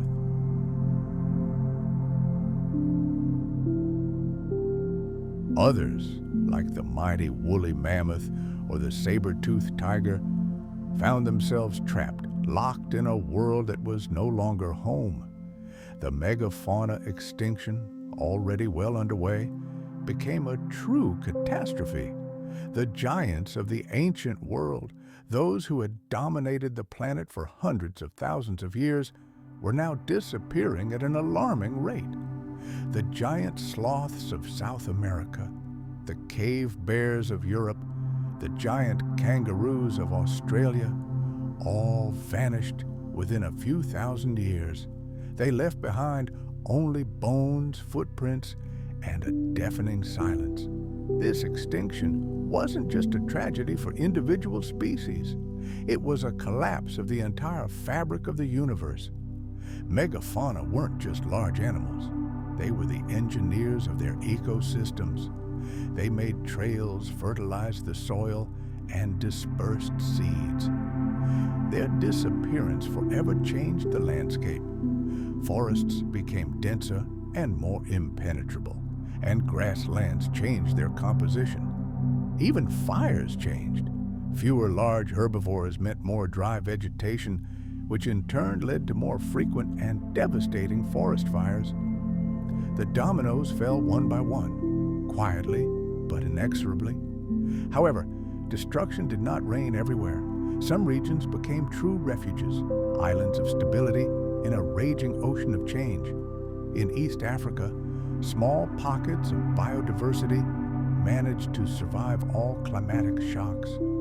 In Beringia, the land bridge that once connected Siberia and Alaska, species interbred, evolved, and adapted.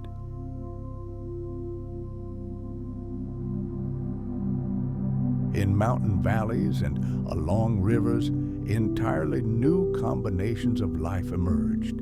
And amidst all these changes, among the survivors and the fallen, were our ancestors. We didn't just survive this chaos, we embraced it. We adapted to it, utilized it, and ultimately began to shape it for ourselves. Where the ice retreated, we following the meltwater streams, reclaiming thriving valleys and rising forests. Fish returned to the rivers. Birds migrated along new routes. Plants spread, and with them knowledge. Which roots to eat, which seeds to gather, which animals to hunt. Our tools changed. At first, subtly, new ways of working flint, bone harpoons, and fishing nets. Then the changes became more dramatic. Microliths, bows and arrows, and the first pottery appeared. In the Middle East, people began grinding wild grains. In China, they learned to harvest wild rice with increasing efficiency. In Mesoamerica, the first steps were taken toward domesticating pumpkins and corn. This didn't happen overnight. It was a slow, millennia-long process of trial and error, experimentation and repetition, the accumulation of knowledge, and at some point, something fundamentally changed. We began to settle. Not always and not everywhere, but increasingly, humans ceased being eternal wanderers following herds. We began to shape the land around us. Fields were cleared, seeds were saved for future harvests. The first villages arose. The wild world became familiar and then domesticated.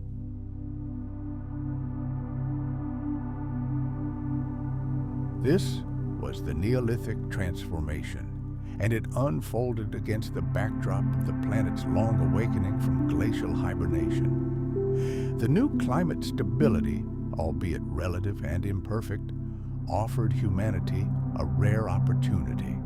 Predictable seasons, reliable water sources, all this created conditions that humans could explore and ultimately harness. But this stability came at a price. Sedentary life meant complete dependence on the whims of nature, rain, fertile soil, domesticated animals. And when these systems failed, when drought, flood, or sudden frost struck, the consequences were catastrophic. The first civilizations experienced this firsthand. The Sumerians, whose irrigation canals crisscrossed Mesopotamia, faced soil salinization. Early farmers in the Indus Valley witnessed shifting monsoon winds, which may have led to the decline of their culture. In the Americas, ancient mound builders struggled with shifting river courses and flood cycles. Even what we know today as the Sahara Desert was once a thriving land, full of lakes and rivers. But about 5,000 years ago, the African humid period came to an end. Paradise turned into a sandy hell, forests gave way to dunes, lakes dried up, and people either left or perished. Thus, lesson after lesson, humanity learned to live in a new world. The Ice Age receded, but its legacy remained with us forever.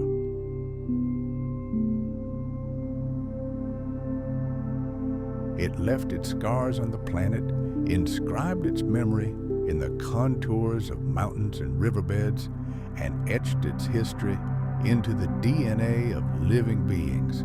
But even more importantly, it taught us to live with uncertainty, because the world didn't become simple and predictable after the glaciers melted. On the contrary, it became even more dynamic. Coastlines shifted inland. The English Channel opened, cutting Britain off from Europe forever. The Bering Land Bridge sank, isolating the Americas from the rest of the world. River systems shifted their courses. Precipitation patterns constantly shifted, and each time, human cultures found a way to adapt. People learned to fish on new coastlines, crossed mountains, invented boats, created maps, and established trade routes. Culture flowed like water, always finding a way through the most difficult obstacles. Over the long term, over thousands of years, the Earth itself reached a new equilibrium. The Earth's crust, freed from the monstrous weight of its icy shell, began to slowly unwind like a coiled spring. Scandinavia, parts of Canada, even Scotland are still rising, millimeter by millimeter. Ancient coastlines can now be found hundreds of meters above modern sea level, silent witnesses to the planet's slow dance. Elsewhere, the ghosts of glaciers left behind a gift: fertile soils deposited during cold times.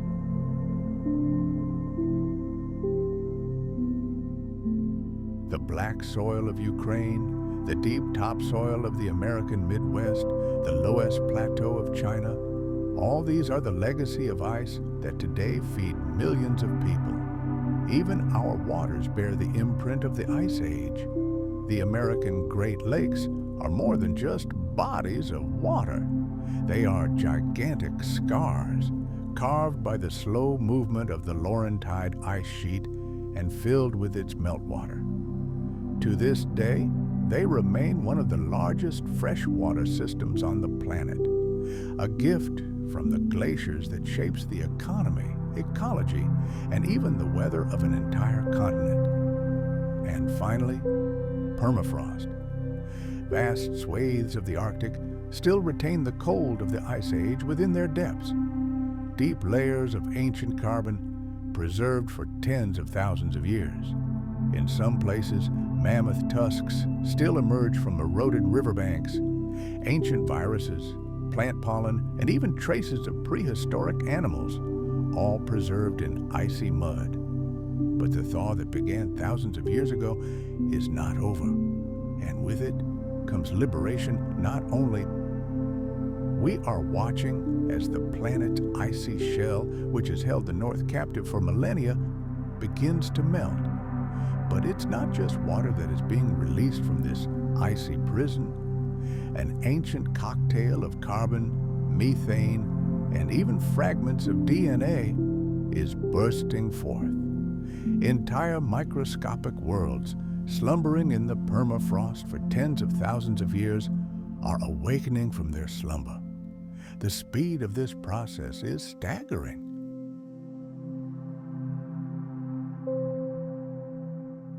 Today, permafrost is retreating faster than at any time in the last 10 millennia. Each summer, the ice edge moves further north, revealing land never seen before. And this isn't just a subject of scientific interest for paleontologists, it's the trigger for a global transformation of our planet.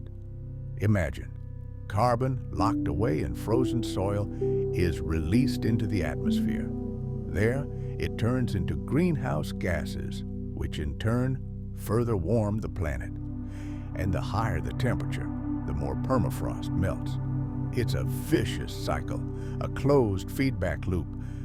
Only this time, it's not the Earth's slow orbital cycles that are driving it, but you and me. History seems to be coming full circle and returning to its beginning. The Ice Age forged us, gifting us with our mental agility, our curiosity, our incredible ability to shape the world around us. And now we are changing it so radically that the very climate that shaped us is cracking at the seams under the weight of our presence. There's a quiet, strange irony to it. A species forged in ice now lives in a world that is melting before our eyes, faster than ever before in human history. But let's dwell a little longer on this icy past. There's another, no less important chapter in the Ice Age's legacy that deserves our close attention. It's not about what ice did to the landscape or animals. It's not even about how it affected us physically. It's about something more subtle and elusive, what it did to our minds.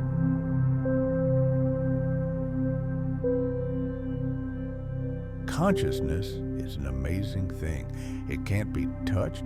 It's impossible to accurately measure, yet it lies at the heart of everything that makes us human.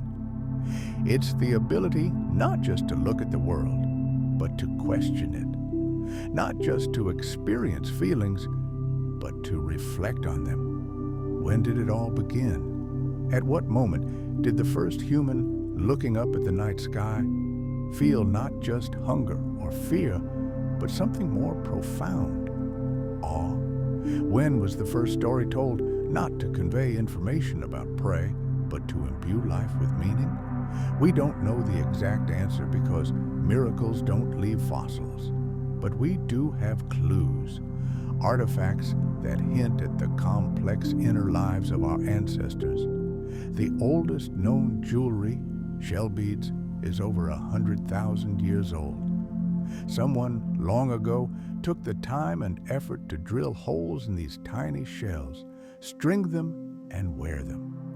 Clearly, it wasn't for warmth or protection, it was for something else entirely. In South Africa, ochre engravings on stones from roughly the same period have been found. These aren't drawings of animals or tools. They're geometric patterns, abstract symbols. Perhaps these were the first attempts at counting, or perhaps something much deeper. And then, of course, there's cave art. It appeared around 40,000 years ago and reached an incredible peak by 30,000 years BC. Horses, bison, cave lions, all are depicted with such anatomical precision and artistic flair that modern artists are left speechless.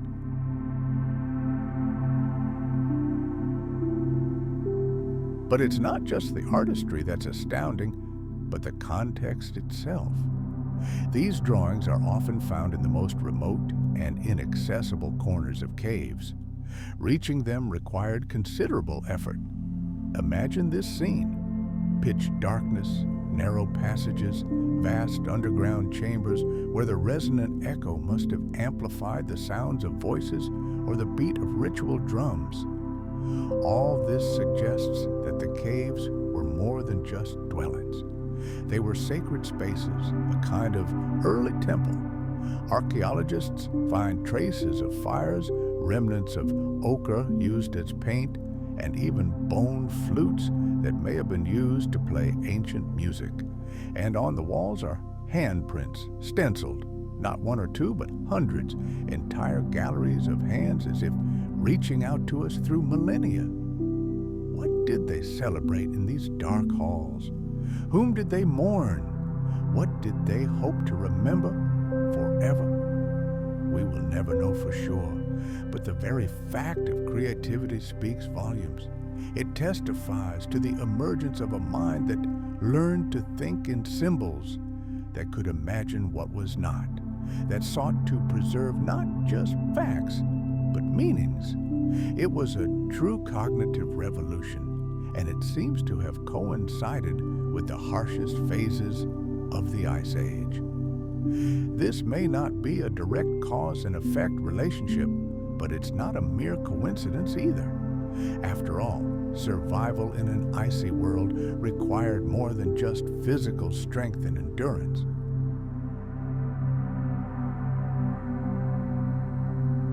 It also required complex social organization, the ability to plan ahead, a strong memory, and the ability to pass on accumulated knowledge from generation to generation. Language likely emerged much earlier, but symbolic thinking, the ability to use one thing to represent another, is something far more profound. It is the foundation of metaphor, art, religion, and science. And this flower blossomed precisely in the harsh conditions of the Ice Age. Let's consider what this meant in practice. Imagine a hunt where a group of people are planning to round up a herd of bison. They can't simply point fingers at the animals and moo. They need to discuss a detailed strategy. Who plays what role, when to act, what to do in the event of unforeseen circumstances. They need a language that can handle concepts like if, then, maybe, and later. Or imagine a tribal elder teaching the youth how to find water during a drought. He doesn't just point to a spot. He teaches them to read signs, to pay attention to certain plant species, to the behavior of birds, to the terrain. All this knowledge is encoded in stories. In a constantly changing world, where last year's hunting grounds could turn into a lake or a desert this year, memory was the most important asset. Not just the individual memory of one person, but the collective, cultural memory of the entire tribe. And the most effective way to convey complex knowledge is through story.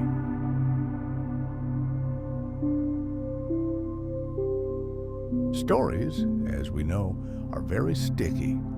They stick in the memory far better than dry lists of facts. They carry emotion, context, and meaning, and they can be passed on orally from one generation to the next without any written language. In many indigenous cultures, oral traditions preserve knowledge that is thousands of years old.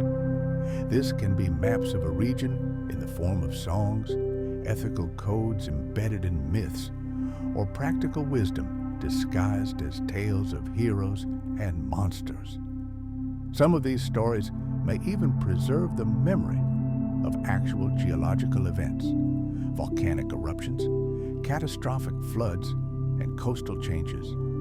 Events witnessed by ancient people were encoded into metaphors and passed down to descendants. For example, the stories of Australian Aborigines describe times when sea levels were much lower and lands now underwater were once dry land. Geologists have confirmed that such changes did indeed occur at the end of the last glacial maximum. This is astonishing evidence of the depth of human memory and the power of history to convey truth through the ages. But stories do more than simply preserve facts. They create identity. They answer questions that have no easy answers.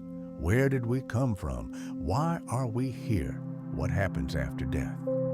These questions are as ancient as humanity itself, and they may have become especially poignant during the Ice Age, when survival was so fragile, when every harsh winter could be our last.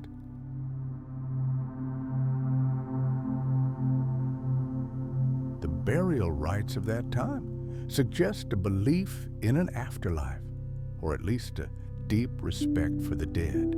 Neanderthals buried their dead, sometimes leaving flowers or tools in the graves. Homo sapiens did the same, often decorating the bodies with ochre. Why? What evolutionary advantage does burial provide? Perhaps none directly, but it speaks of a mind that could already imagine what was not, that could feel the bitterness of loss and sought solace in ritual. And in this search, perhaps, lie the seeds of what we today call religion, spirituality, and the pursuit of the transcendent. The Ice Age didn't create these things, but it may have created the pressure, the context, the harsh necessity that allowed them to flourish. Because in a world of constant change and perpetual uncertainty, there's great comfort in stories that give everything meaning and in rituals that connect us to something greater than ourselves. Perhaps this is why we continue to tell stories today, why we draw, sing, pray, and ask questions. Not because we need them to survive in the literal sense, but because we inherited a mind shaped by the need to do so. A mind that learned to find order in chaos, meaning in suffering, and beauty in harshness. This is one of the deepest marks the Ice Age left on us. Not in our bones or genes, but in the very fabric of our thinking. We are a species that looks at the stars and sees stories, that paints on walls and sings in the face of darkness.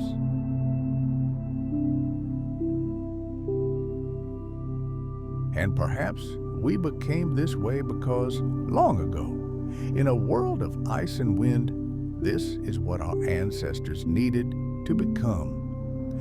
Now let's move from the abstract to the concrete, from art and consciousness to something more tangible, tools and technology, to the ways the Ice Age forced us to become inventors. The earliest stone tools date back over 3 million years. They were simple flakes chipped from larger stones, crude but effective. They could cut meat, split bones, and scrape hides. But as time went on, tools became increasingly complex. Acheulean hand axes appeared among Homo erectus, then Mousterian tools among Neanderthals, and finally, a veritable explosion of innovation occurred with the arrival of anatomically modern humans in the Upper Paleolithic.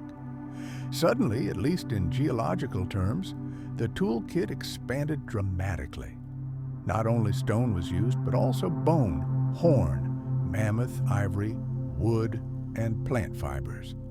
Thin, sharp blades appeared, as well as awls for making holes, scrapers for processing hides, needles for sewing clothing, harpoons for fishing, and spear throwers for increasing the range and force of throws during hunting.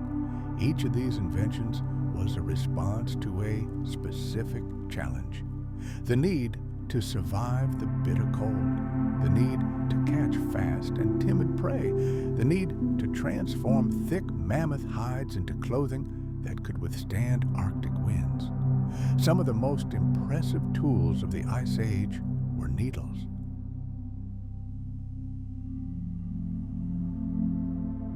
Just imagine, tiny, perfectly crafted, with a drilled eye for thread, carved from bone with incredible skill. With needles, people could sew close-fitting, tailored clothing. These were no longer just capes made from skins, but full-fledged trousers, jackets, and boots. Imagine a world frozen in ice. In this realm of eternal winter, survival depended not only on strength, but also on ingenuity. And one of the greatest breakthroughs was the technology that allowed humans to literally carry warmth with them. We're talking about clothing, but not just skins draped over the shoulders. We're talking about sewn garments that hermetically sealed the body, creating a protective layer of air. Without this simple yet ingenious invention, the needle and thread, the icy expanses of the Arctic, and the harsh subarctic lands would have remained forever a sealed, deadly trap for humans.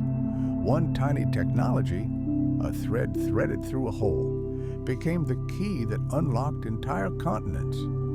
Just as the needle transformed protection from the cold, another invention forever rewrote the rules of hunting. Meet the spear thrower, or atlatl. At first glance, it's just a simple lever made of wood or horn. But in the hands of an ancient hunter, it transformed into a deadly weapon. The atlatl became an extension of the arm, greatly increasing the speed and range of the spear. No longer was it necessary to sneak up on a giant bison or woolly rhinoceros to within killing distance.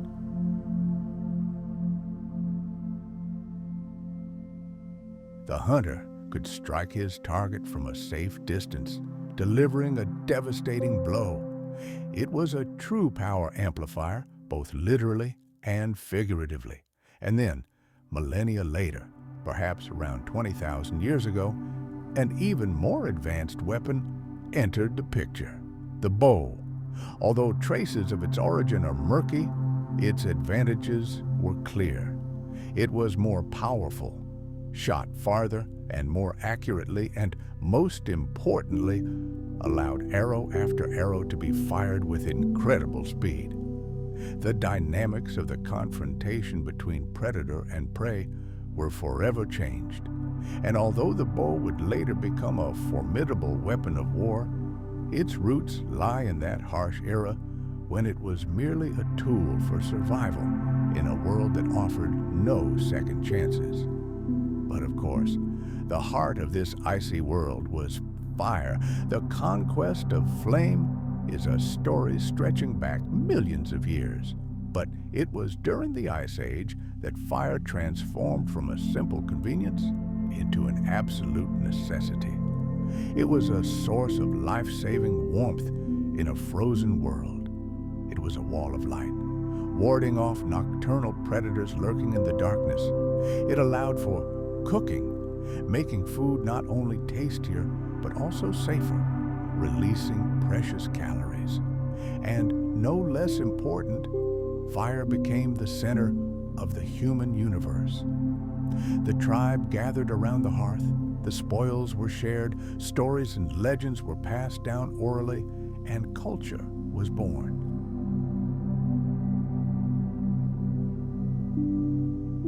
Archaeological excavations across Eurasia reveal ancient hearths surrounded by stone tools and animal bones, mute witnesses to how flame warmed people for tens of thousands of years.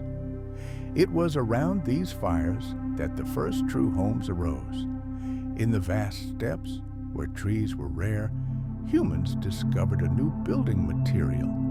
Imagine these structures, built from the bones and tusks of mammoths and covered with hides. These were no primitive huts. These were truly engineered structures designed to withstand icy winds and retain the precious warmth of the hearth. One such astonishing dwelling was found in Mezin, in what is now Ukraine. It is a circular structure assembled from hundreds of bones of giant mammoths.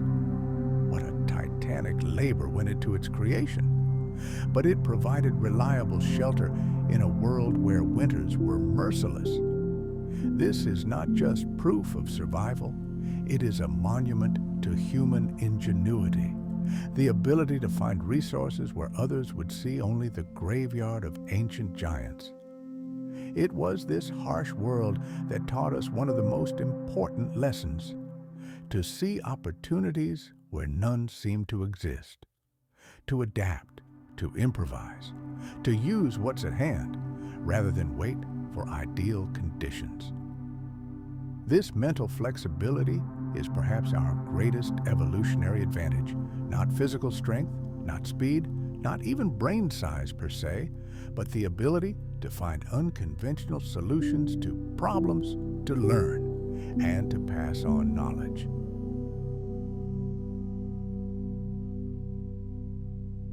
Unlike biological evolution, cultural evolution occurs at lightning speed. It can occur in a single generation. A child absorbs the wisdom of elders, one hunter shares a new technique with another, and suddenly, a brilliant discovery spreads throughout the tribe and then to neighboring groups, encompassing entire continents. This accumulation of knowledge, which anthropologists call the ratchet effect, allows each new culture to build on the shoulders of the previous one. The new generation doesn't start from scratch. It inherits the tools, stories, and skills of its ancestors, building on them. During the Ice Age, this was a matter of life and death, as the world around us changed far faster than biological evolution could respond. But cultural adaptation kept pace. When herds of animals moved to new pastures, people invented new hunting methods. When forests retreated, they learned to survive in the open tundra steppe. When glaciers blocked familiar routes, they forged new ones. And each time, they carried their knowledge with them, not in their genes, but in their minds, in their stories, in the calloused hands that showed the young how to properly split flint or set snares. This social learning, the transmission of culture from generation to generation, this is perhaps the greatest legacy of the Ice Age. It didn't just change our bodies, it taught us how to learn.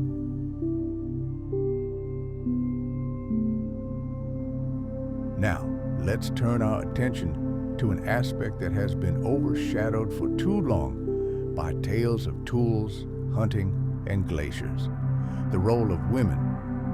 Traditional stories of human evolution paint us with the image of a heroic hunter, almost always a man. But this picture is not only incomplete, it may be fundamentally wrong. Modern archaeology is challenging these outdated notions. In 2020, the world was shocked by the news that a study of ancient burial sites in the Andes revealed that a grave, thought for decades to be the final resting place of a male hunter, actually belonged to a young woman. She was buried with a full complement of hunting equipment, a spear thrower, and butchering tools. Further research revealed that in some ancient societies, up to half of all hunters may have been women. This discovery turns everything upside down. Although, upon reflection, it's not surprising. Survival during the Ice Age required the efforts of every member of the community, every pair of strong hands, and every bright mind.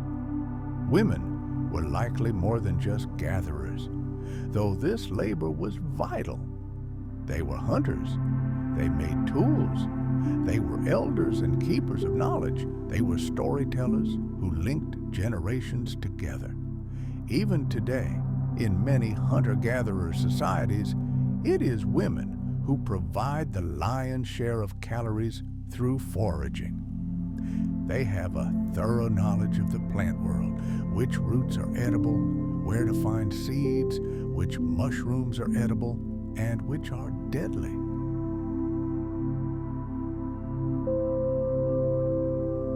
They know how to process poisonous fruits to make them food. This deep, complex knowledge was passed down from generation to generation, from mother to daughter. And in the harsh conditions of the Ice Age, this contribution was no less important than hunting. And in times of famine, when game was lost, a steady supply of food from foraging could be the difference between life and death. Women were also, without a doubt, the center of social life in the tribe. They cared for and educated children, resolved internal conflicts, and maintained ties between different groups through marriage. Anthropologists increasingly conclude that humanity survived not through sheer force, but through cooperation, empathy, and communication. And let's be honest, women often surpass men in these qualities. Childbirth was also critical. Compared to other primates, human childbirth is incredibly dangerous. Our large heads, housing a large brain, struggle to pass through the birth canal. This means that the mother almost always needed the help, support, and care of the entire community, and the infant's survival depended on more than just the mother. The so-called grandmother hypothesis suggests that the presence of older women in the tribe, past reproductive age, was key to child survival. Grandmothers could help with food gathering and care for the babies while their parents were hunting. They were not a burden, but living libraries.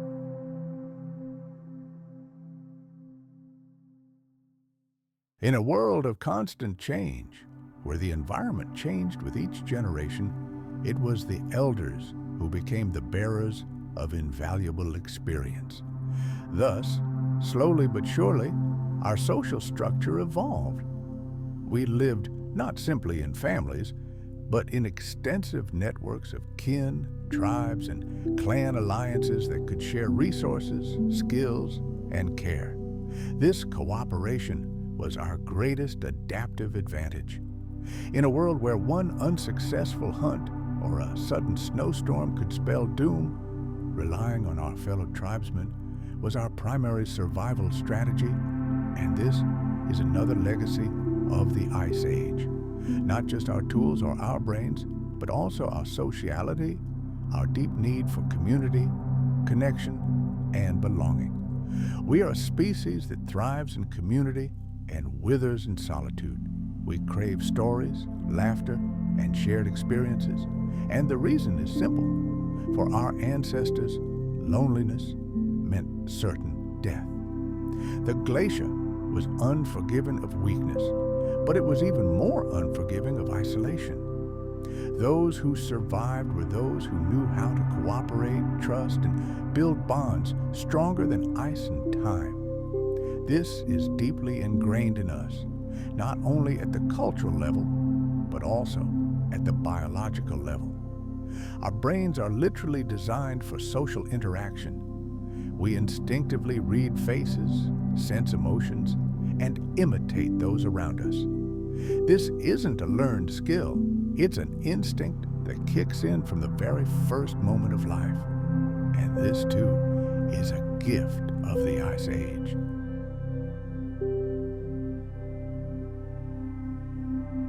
A world that demanded we be more than just smart.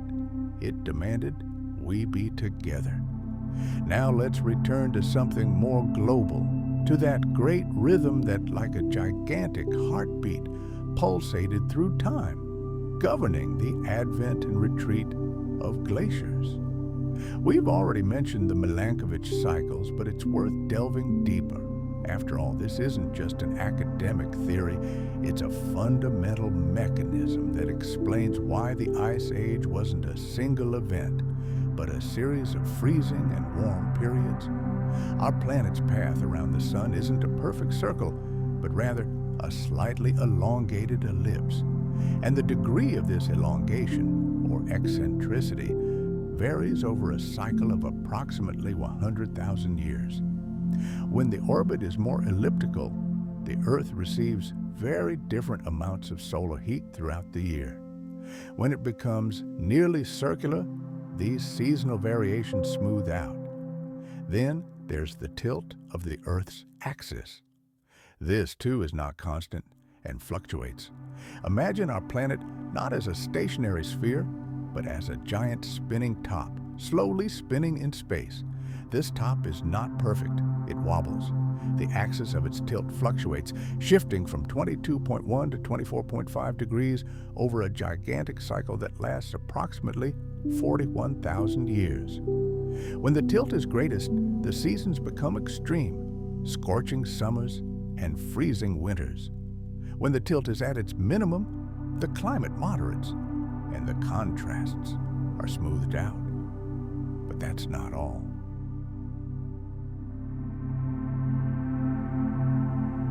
The Earth's axis itself, like a slowing toy, performs a slow, circular motion called precession.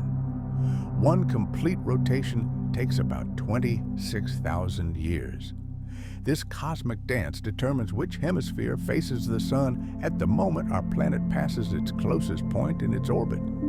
Each of these celestial cycles has its own life, but together they weave together into a complex pattern that dictates how much sunlight and warmth a given corner of the Earth receives at different times of the year. When the stars, or rather planetary orbits, align in a certain way, summers in northern latitudes become cool. The snow that fell during the harsh winter doesn't have time to melt during the short, cold summer. Year after year, it accumulates, compacts, and glaciers begin to form.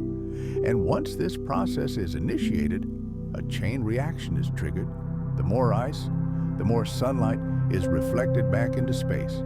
The less heat the planet receives, the lower the temperature drops. And the colder it gets, the more ice accumulates. This vicious cycle pushes the world into the arms of an ice age. But these same cosmic cycles ensure that there will be no eternal winter. The orbit shifts again, summers become hotter, the ice begins to retreat, and the planet enters a warm phase known as an interglacial. We live in just such a period. It's called the Holocene, and it began approximately 11,700 years ago.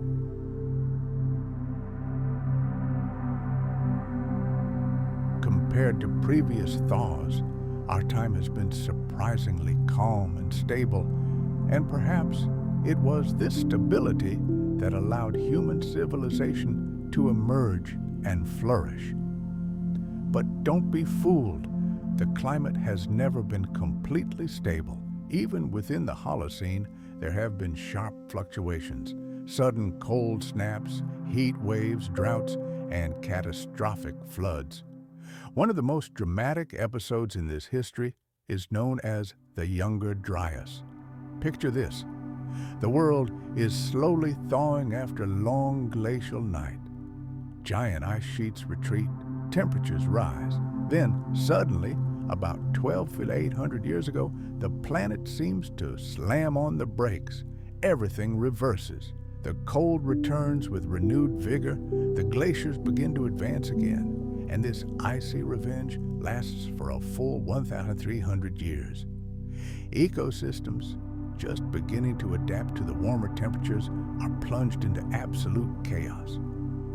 What caused this catastrophe?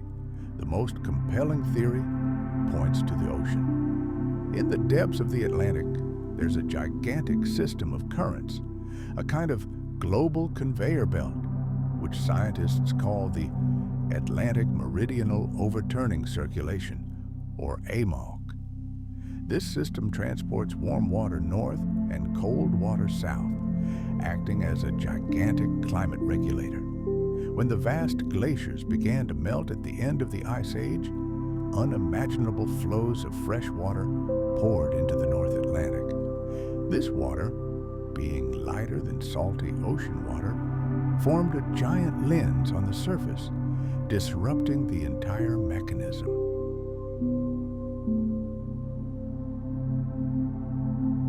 Cold, dense water stopped sinking to the bottom, and the entire conveyor belt came to a halt. The northward heat transfer ceased. Europe and North America, whose well-being depended on this warm flow, instantly plunged back into Ice Age-like conditions. And this change was not gradual, but almost instantaneous. Analysis of ice cores from Greenland shows that temperatures could have plummeted by 10 degrees or more in just a few decades. perhaps even within a single human lifetime. On a geological scale, that's just the blink of an eye. For the people living at that time, it was an apocalypse. The herds of animals they hunted either migrated south or died out. The plants they foraged for food disappeared. Rivers and lakes froze, but humanity survived. Survived because by then our ancestors had already spread across the planet and possessed an incredible capacity for adaptation. Some groups followed the fading warmth south. Others remained, finding refuge in caves, switching to hunting other animals, and expanding their diet. Amazingly, it was the younger Dryas that may have triggered one of the greatest revolutions in human history. In the Middle East, where wild resources had become extremely precarious, humans likely began experimenting with plant cultivation. They moved from simple foraging to managing nature. If so, there's a profound irony here. A sudden and brutal return of cold weather may have spurred humanity to the invention of agriculture.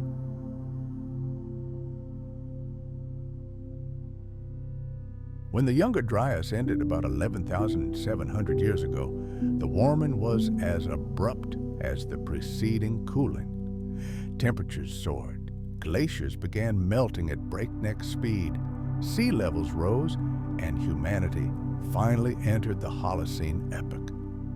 This was the beginning of the world as we know it. A stable and relatively warm climate allowed civilizations to emerge and develop. But don't think everything went smoothly from there.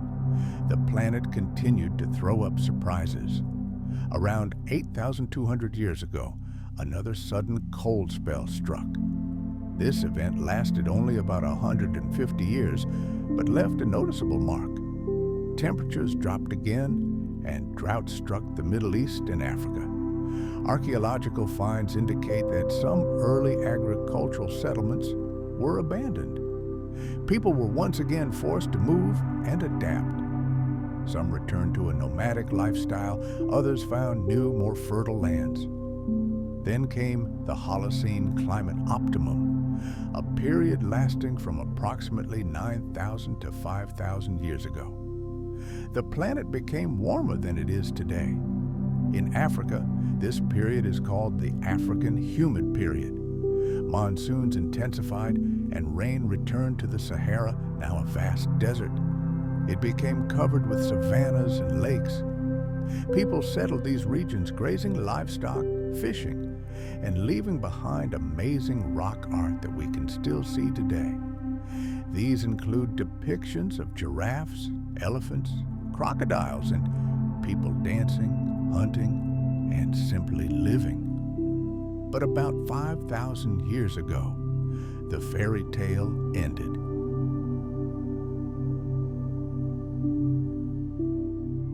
The monsoons weakened again. The African humid period came to an end. The lakes dried up. The green Sahara first turned brown, then yellow, and finally turned into the golden, endless sea of sand we know today. People were forced to migrate again, southward, deep into Africa, northward to the Mediterranean, and eastward to the Nile Valley, where the great river provided life even in the driest times.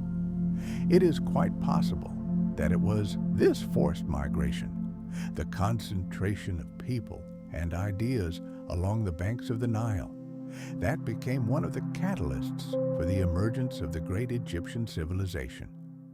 Climate has never been the puppeteer pulling the strings of history. It hasn't directly dictated events, but it has been the stage on which human drama has unfolded. It has created pressure, setting the boundaries within which societies have had to evolve. Over the millennia of the Holocene, there have been many other climatic events. The Iron Age cold period, the Roman climatic optimum, the medieval warm period, and finally the Little Ice Age, which lasted from the 14th to the 19th centuries. And each of these fluctuations coincided with migrations, conflicts, the rise and fall of civilizations. The Little Ice Age, for example, brought harsh winters, crop failures, and famine to Europe. Some historians believe it triggered social upheaval and even the infamous witch hunts, when desperate people sought to find someone to blame for their misfortunes.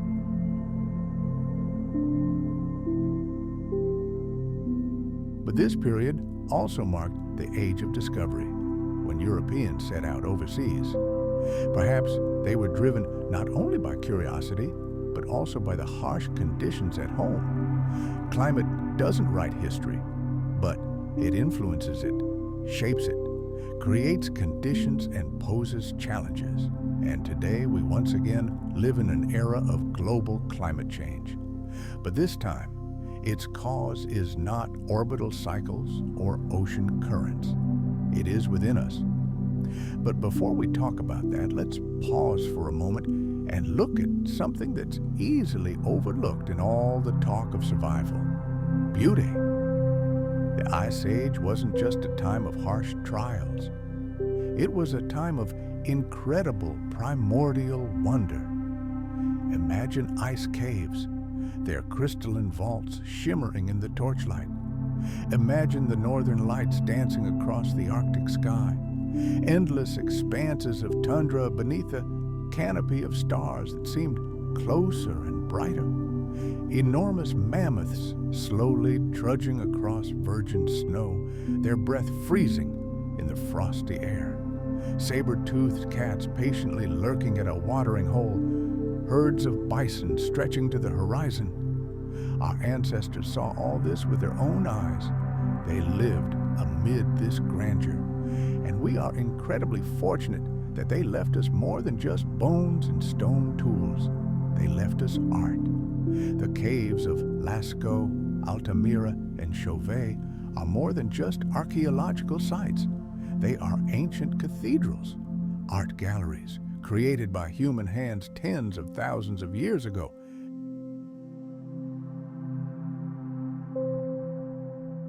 Ancient artists worked by the dim light of grease lamps. Their paints were charcoal and ochre.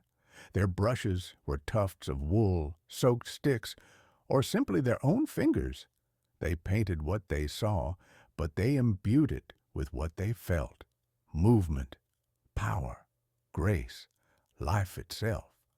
The horses of the Chauvet cave aren't just anatomically accurate. They breathe, they charge forward. You can almost feel their energy. A group of lions, depicted as a panorama, tells the story of a coordinated hunt. And then there are the handprints, hundreds of them left on the walls. What do they mean? Perhaps they're a signature. I was here, I existed. Or perhaps they're a way to reach across time, to touch eternity. When you stand in one of these caves and the torchlight flickers, it seems as if the painted animals begin to move. The ancient artists knew this effect. They deliberately placed their drawings on uneven surfaces and rock outcrops to create the illusion of volume and movement. These weren't just pictures, they were rituals, a way to communicate with animal spirits, gratitude for a successful hunt, or simply a desire to capture the world around us. We'll never know for sure, but the very impulse to create, to preserve, to express ourselves, that's what makes us human. And it flourished even in the harsh conditions of the Ice Age. And it wasn't just painting, there was music too. Archaeologists are finding bone flutes over 40,000 years old.